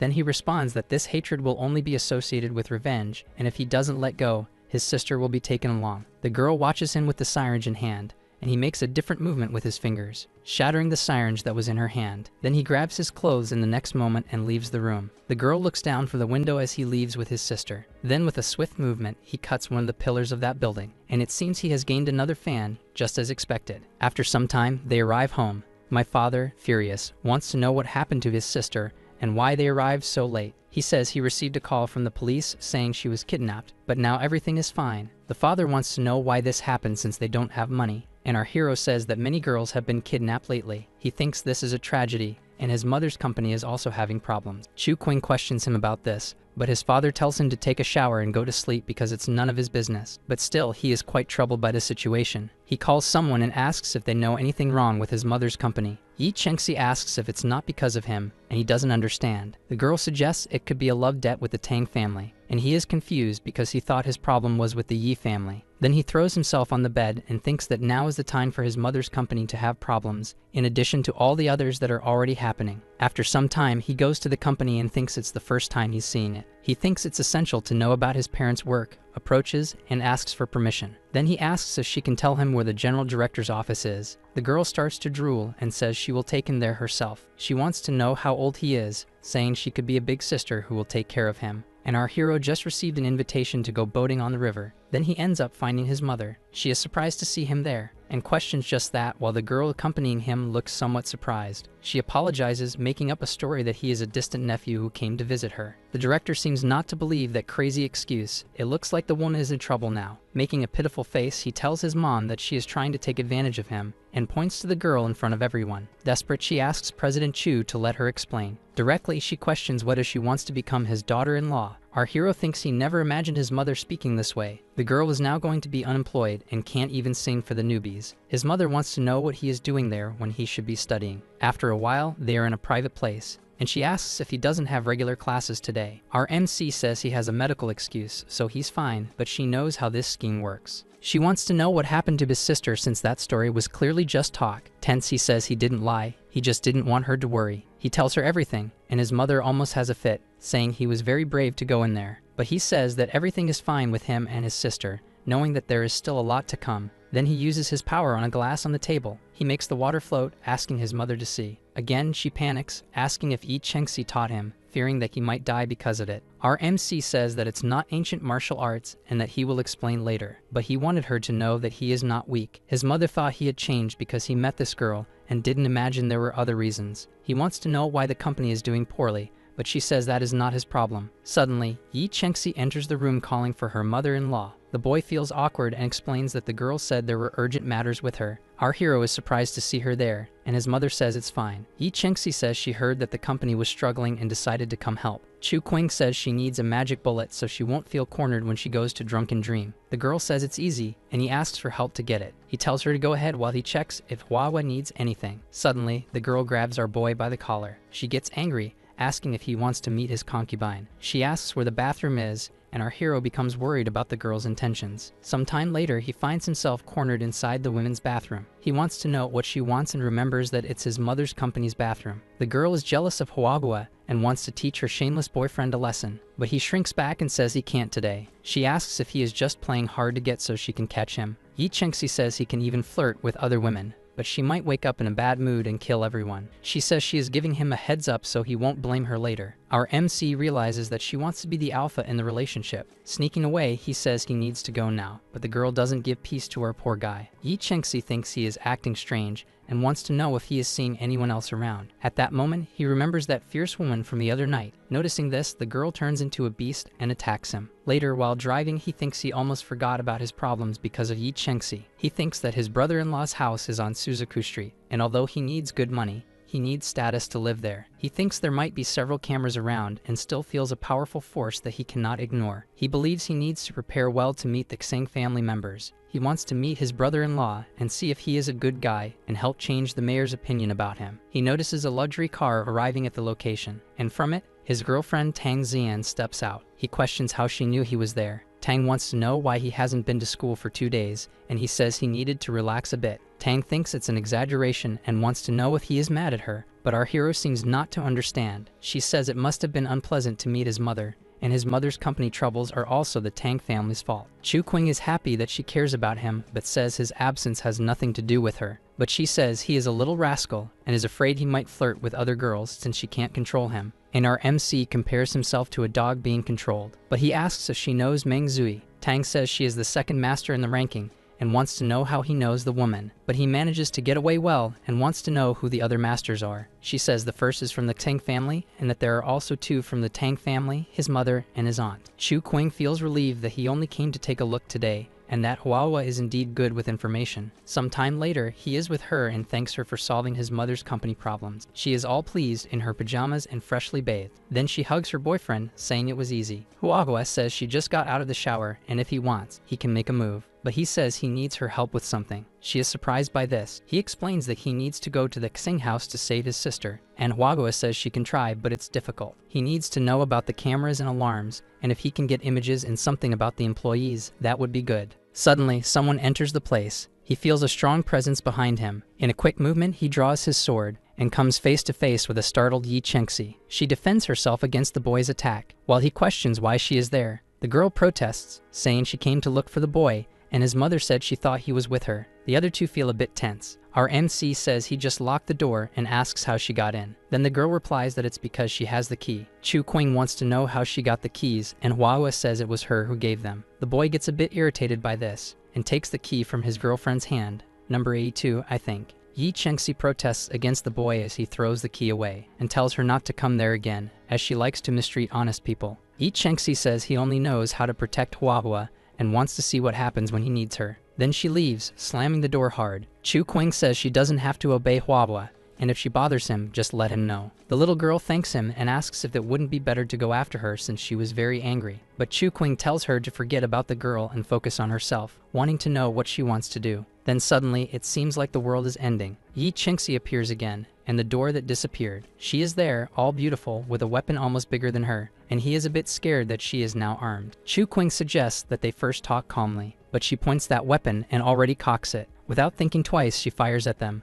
Our hero quickly pushes the girl away and charges at his crazy girlfriend. He manages to hold the weapon before she fires again. Tense, he calls her crazy and says she had the guts to shoot. But the girl says that around there, she can kill and won't have any problems. Our hero argues with her about that, but she says she doesn't want to kill anyone. She just wants to take the ornaments off the Christmas tree. Smiling, she says she fulfilled his request efficiently and asks if he liked the weapon. Chu Qing is surprised and thinks the weapon is really ideal. He thanks her, saying that weapon is really what he needed, but he says it's late and she needs to go home, as her mother-in-law Yi will be worried, but she says her car broke down and she will stay there if he doesn't mind. The little girl is confused while Yi Chengxi gets too close to the boy. She says it would be better if Chu Qing became part of her family. And staring at the little girl, she says she loves him very much. Huagua gets very upset and starts to cry. He tells her to go watch TV in the living room because they need to work, but Yi Chengxi wants to watch them. But he says they are studying math to help him and asks if she wants to help. Yi Chengxi is a bit surprised by this revelation and decides it's better to just watch a movie calmly. Huagua gets the information and shows it to our MC and says she will help him while infiltrating the Xing house. He smiles and thanks the girl. They watch that door where the other girl went, and from inside, she seems like a nosy neighbor. Then she bursts through the door with a bang. She finds the two sitting quietly at the computer.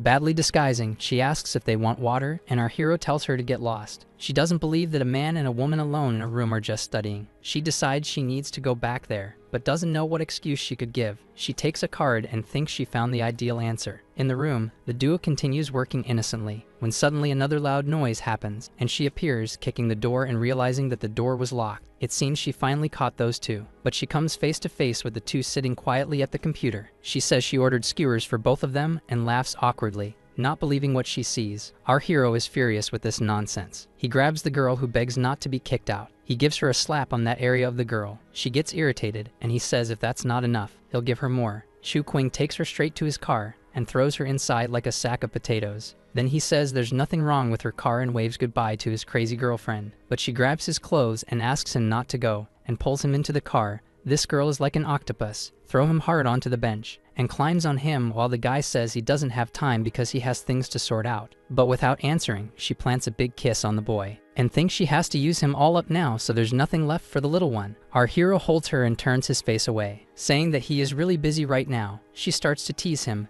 asking if he is sure. Then she throws herself over the bench, reversing the situation, and it seems like she will finally get what she wants. Our hero says he will take care of her. Some time later, the well-behaved couple gets ready. She wants to know if he enjoyed it or if he is angry with her, but he says he is not angry and wonders if she can't be nice at least once in her life. Yi Chengxi says he is distancing himself from her and thinks it's because he is playing around with other women. He says he is not a puppy and has already told her that he is not like other men. He suggests she go home now and that they will see each other later. Yi Chengxi asks if he is going to come back now, but he hesitates a bit with the answer. He thinks going back to Huahua now feels very wrong, but he still needs her help. Out of nowhere, the girl slaps him hard, and he gets a bit irritated by that. The girl says it's her revenge for the earlier slap and says she enjoyed it. Yi Chengxi says she likes him because he plays hard to get, and one day he will chase after her like a good boy. Chu Qing thinks she seems like a popular girl from his world, has several flings, and still stays chill without problems. He wonders if that is good, or if it would be asking too much. While he is leaving, someone calls his name, and she asks why he can't be a good boy. Our MC asks why she can't be a good girl and marry him. Yi Chengxi agrees but asks if it's not too early since he is underage, and he questions if what they just did is child's play, making her a bit embarrassed. He asks what she wants as a wedding gift. The girl asks if it could be the whole city for her. Chu Qing says of course, and that she just has to make sure to be a good girl. She watches her boyfriend walk away, thinks he is shameless for saying all that without batting an eye. Sometime later at the Xing family residence, Huabue tells our MC that she has already hacked some alarms and cameras, guiding his safe path. But she tells him to still be careful. He puts on that mask and says he has everything under control. It seems that his sister and brother-in-law are fine, so he will check on the guy first. He looks out the window and sees a rather unusual scene, and realizes that Nis Xingyu is really having fun. He thinks Xiao Tao, the brother-in-law, must be upstairs,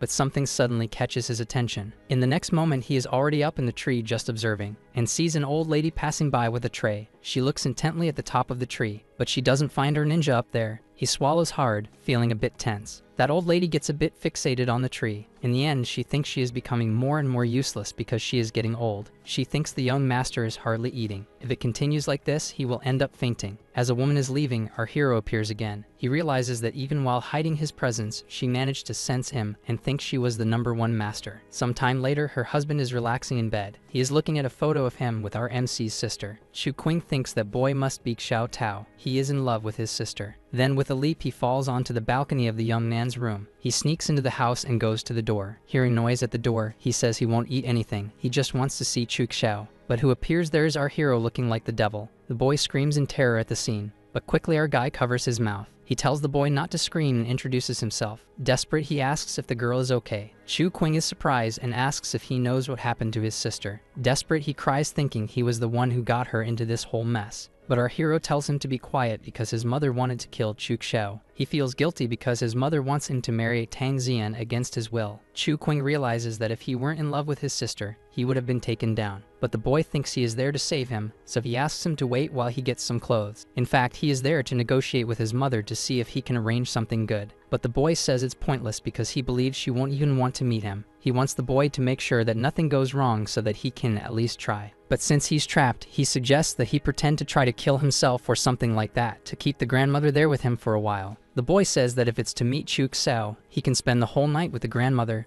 Our hero thinks this family is bizarre. After a while, he jumps out of the room. Next to him, a light and some noises catch his attention. He peeks and sees a woman taking a shower when he gets an idea. The girl steps out of the shower, all wrapped in a towel and warm, when she notices something strange there, and our hero is sitting on his bed like a fool. The girl licks her lips seeing him, and he definitely believes this family has problems. Then she runs a little and jumps on him. She thinks he is the new guy sent by the Li family and wants to know what the deal is with the mask. The girl lifts the mask while grabbing her NC and says she really likes it when she kisses him. Out of nowhere, our NC headbutts the girl. The girl falls down unconscious. As she gets up, she questions if she still likes her mask. Sometime later, he is watching two women through the window. Desperate, a maid rushes in saying that the young master is trying to commit suicide. The woman says it's ridiculous, but the old lady says he is still young and immature. The old mistress goes with the maid to the location, while the other woman stays there in the room displeased. Chu Qing seems to be satisfied with the outcome. Someone knocks on her door, and she asks who is there. The door slowly opens, and our hero appears with that bizarre mask.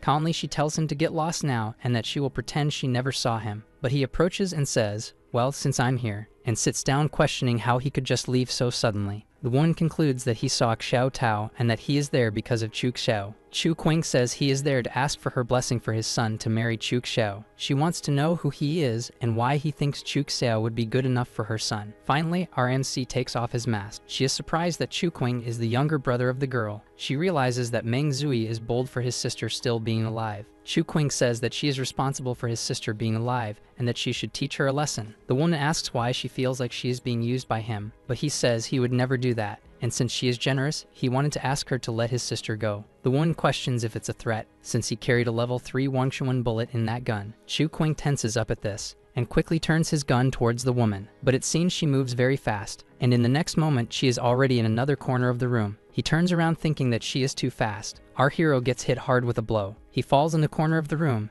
and starts to get up injured. He thought the woman was normal, but she seems even stronger than martial arts masters. Holding that, she asks if he thinks he can protect his sister with that gun. Chu Qing says yes, and that he was arrogant, and deciding who wins or loses now is pointless. The woman says she actually liked the guy, and if her family were a bit better, they could arrange that marriage. But suddenly she notices something strange, and that bullet has something written on it. So she asks if that isn't a Wang Chuan bullet. She questions if he is from the Gong family. Chu Qing says he isn't, but that he has a marriage contract with them. Determined, the woman asks if he has proof of that. Our MC questions if she didn't say she would accept the marriage if his family were as good as the Tang, and hands her a roll of paper asking her to take a good look. He thanks God that Gong Yu fixed the marriage contract and gave it to him. She looks at it closely, and it seems she sees something she didn't want to. Surprised, she questions if he is the grandson of Madame Chu. He confirms by saying that's right, that his sister is the granddaughter of Chu Anlan, and wants to know if she meets the requirements. Considering that the family is from the imperial capital, she wants to know if his mother was an exiled member of the family. She suggests that this marriage is just a way to recycle trash. Chu Qing says to set that aside to negotiate something else. She throws the roll back and asks what it is. Our boy catches that thing in the air and tears it in front of her, saying that to him it's useless paper. She says he is brave but questions if he knows what the words Chu Hanlan represent. The boy says that doesn't matter to him, but she says she will be nice since he is the grandson of Chu Hanlan, but that she is at most a respectable old lady. Chu Qing stands there watching, somewhat displeased. She says that if he at least knew the power of the great companion women, he might have discovered something. The boy wonders if the Empress and Xing Lai are companions, and if that's true, why she is in this district. Suddenly, the old woman enters calling for the lady. She apologizes for being late, but the woman says it's not her fault. Finally, she says she has played enough with him, and that it's time to stop. Using her energy, she asks what his last words are, but the old woman asks her to please wait. She tells that the young lady has disappeared and that this intruder might have something to do with it. She grabs the boy by the neck and asks where her daughter is. Chu Qing says that's exactly what he wanted to discuss with her. Furious, she says she will listen to him then, and finally releases the boy's neck. She wants to know what he wants. Chu Qing wants her to forgive his sister and leave her alone, and she says of course, but that she will take his life instead,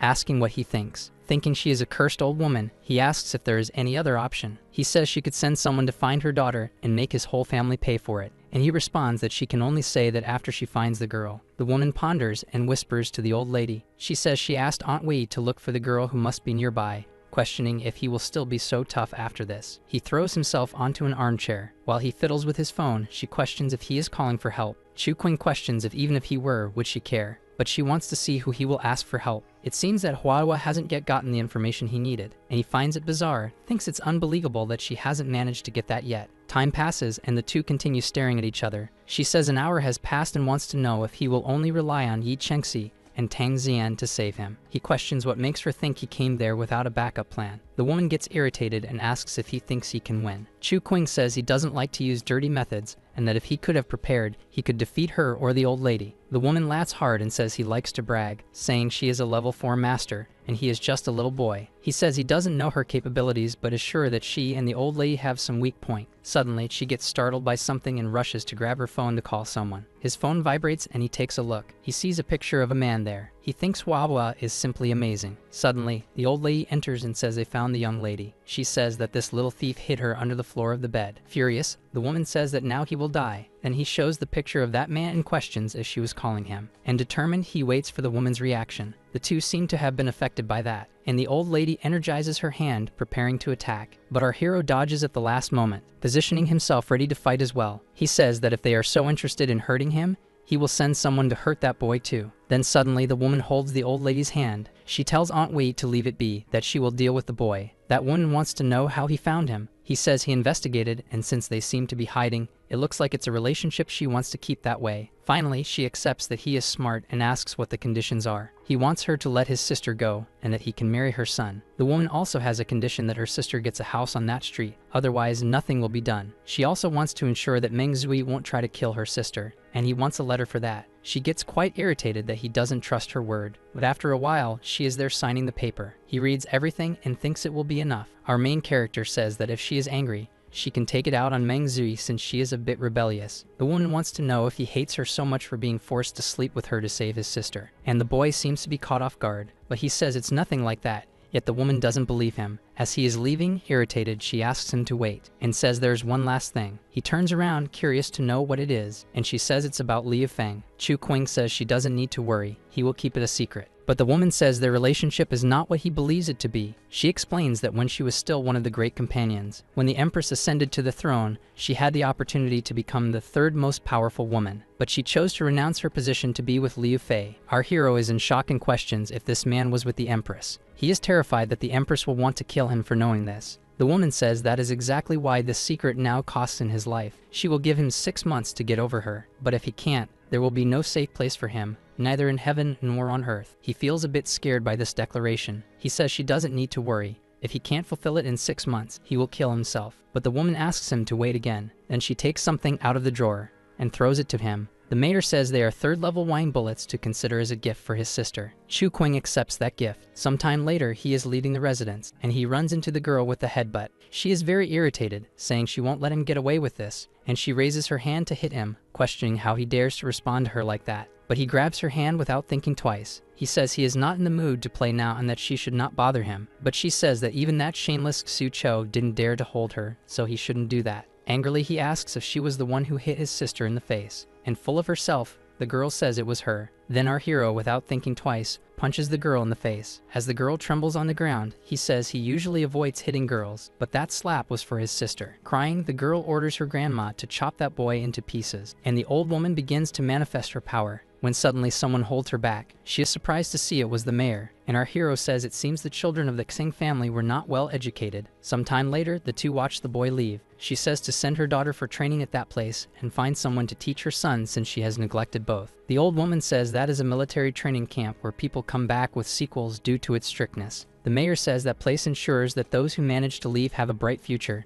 and she adds that her daughter needs to go there. She doesn't leave room for discussion and orders her to do it, saying that if her daughter dies, her son will inherit the family. Tense, the old woman thinks she has been influenced by Chu Qing, thinking it's nonsense to say that men are not inferior to women. Suddenly, he arrives at Huawe's house. She receives him with tears in her eyes. She hugs him, saying she was scared, and while almost being crushed, he says he made it. Sometime later, Huawe asks if he was forced to do it with 2 women, but our hero says he only fought with them. She says she is happy he came back in one piece and asks him to rest. The next day, his phone has 18 calls from Tang. He answers but asks her to let him sleep because he is exhausted. She questions if he is going to skip class again. It's already late. He says he loves her and asks her to say he is sick. Chu Qing discovers they will call his parents if he misses class, and Tang questions if he forgot the bet he made with the teacher about the tests. Over time, our hero arrives desperately in the room. Everyone looks at him in surprise. He questions why everyone is staring at him, if it's because he is so handsome. The teacher is quite annoyed by this, while the others laugh. She asks why he is late,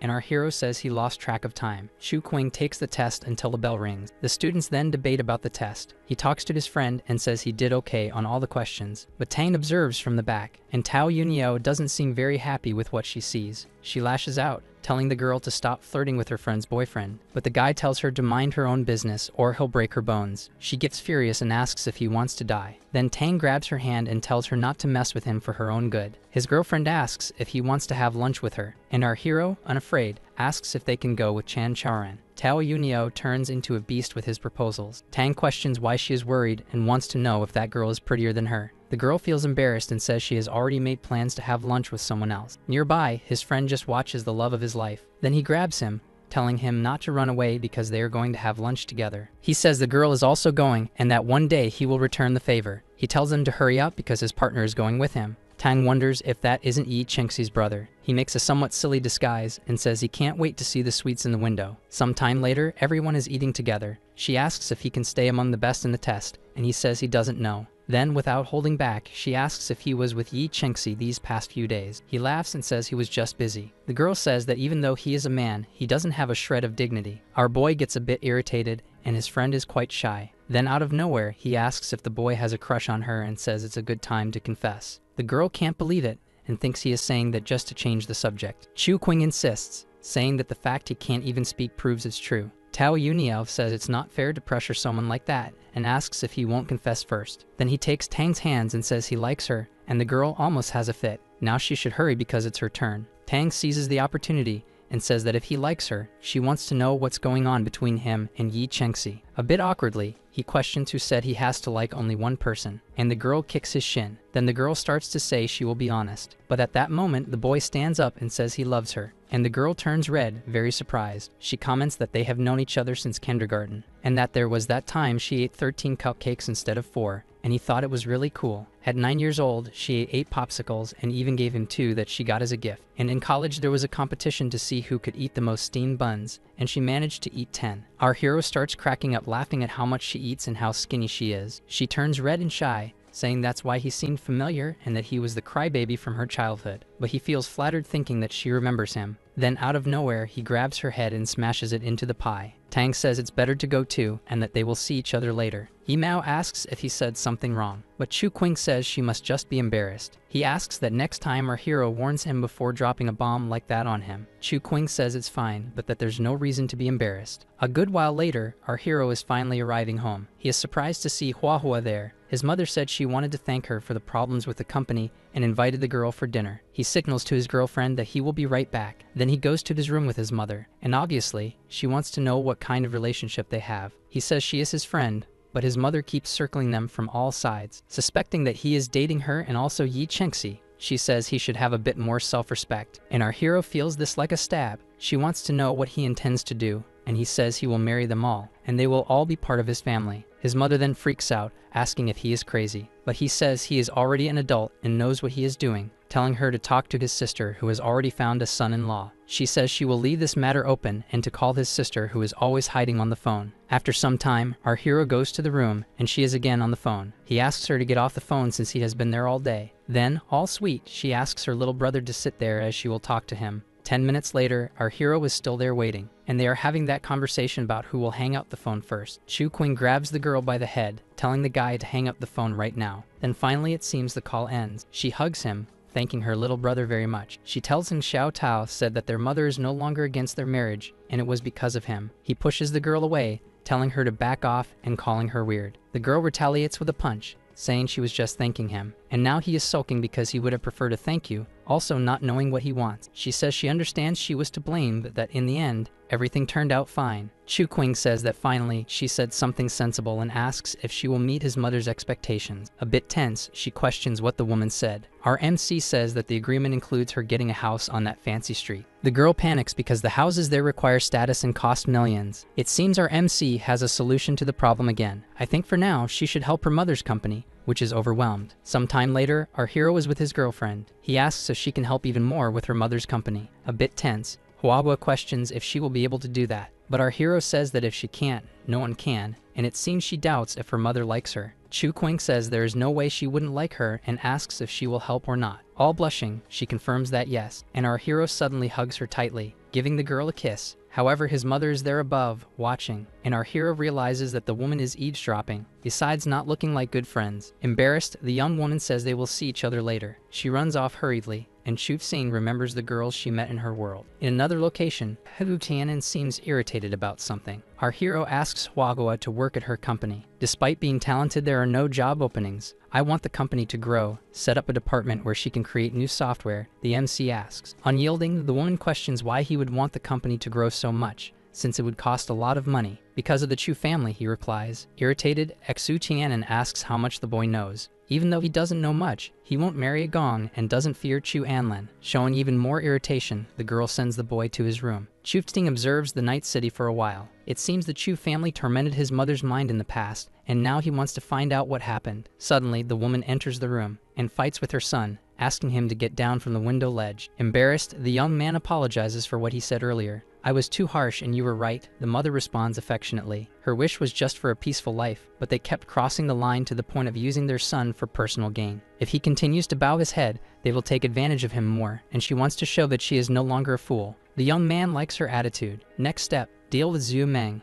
Later, arriving on the 67th floor, there's the person he needs to deal with. The girl asks if he has resolved the issue with his sister. In response, the MC pulls out a folded paper, throwing it forcefully afterward. Dodging a bit, the woman catches the object with 2 fingers, That person is just a bit weaker than Xingwei. Calmly, she begins to read what is there. I'm curious, how did you manage? She inquires. Our hero ignores the question and says he is leaving. However, the girl insists on knowing. Remaining silent, the MC asks her to ask Xing Lai. Zhu Meng huffs slightly annoyed and then moves quickly. Investigate whether they were asked to keep it a secret, or if the boy is worried that they will find out he told, and then says that she herself could destroy him. The girl spares no effort to get what she wants. However, the young man has his own weapons. Not expecting that, the woman pushes him away, and filled with anger, she wants to know what that reaction was. There is a lot of smoke around, and the boy coughs. Trying to understand what the girl wanted, he thinks that she took advantage of the situation. Zhu Meng finds his reaction absurd, making him hold her by the neck. Do you want me to choke you? She asks. The MC holds her hand with his. He puts his feet on her torso and gives a push, managing to free himself from her grasp. Don't try anything funny or you'll regret it, says the boy. Apologize, pay, and don't come back,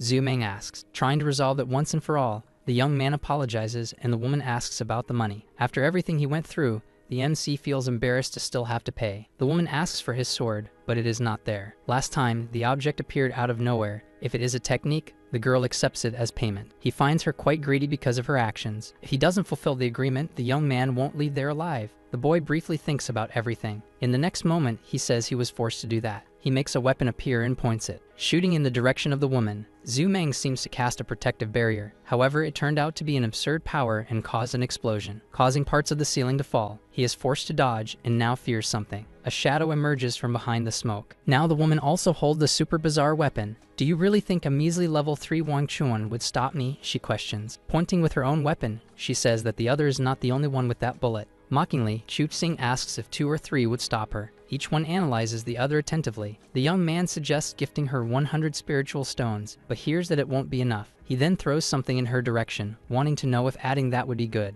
Again, the girl easily catches the object. As it floats in her hand, she asks what it is, but she only responds that it is a test for the young woman. She observes him for a moment. Finally, she decides to follow the order. An intense explosion of power then occurs. Zhu Meng finds that item incredible and asks if there are more. Our hero says he can get a quantity the size of his fist. Lowering her weapon, the woman accepts the proposal. Later, once again sitting on her couch with several of that mysterious item, she is again holding the object floating in her hand. That was just the beginning, and the young man will never escape her reach. Meanwhile, outside the building, soon I will win you over. Your last name will be Chun no matter what happens, Xu Ting told himself. Our young man arrives at Chu Qian'an's company. People seem to be drooling a bit over the new technical director, Huagua, and everyone is excited as she explains things. Suddenly, he sneaks in and says he has a question for the director. She turns all red, telling him not to tease her. Huahua says she was supposed to be the consultant, but her mother made her the director. Chu King says that his mother has a good eye for spotting talent while pinching her cute cheek. She feels super embarrassed, but he defends himself by saying he was inviting her to dinner to celebrate her new job. Huahua gets all excited about that. Suddenly, someone shouts calling her little brother Qing, and her sister grabs him like crazy, saying she can't stand working anymore. Chu Ting says that it looks like she'll have to marry into the Xing family then. Suddenly, she changes her mind and decides that she can do the job. Our video ends here. If you enjoyed it, please like and subscribe to the channel. Until next time, bye bye.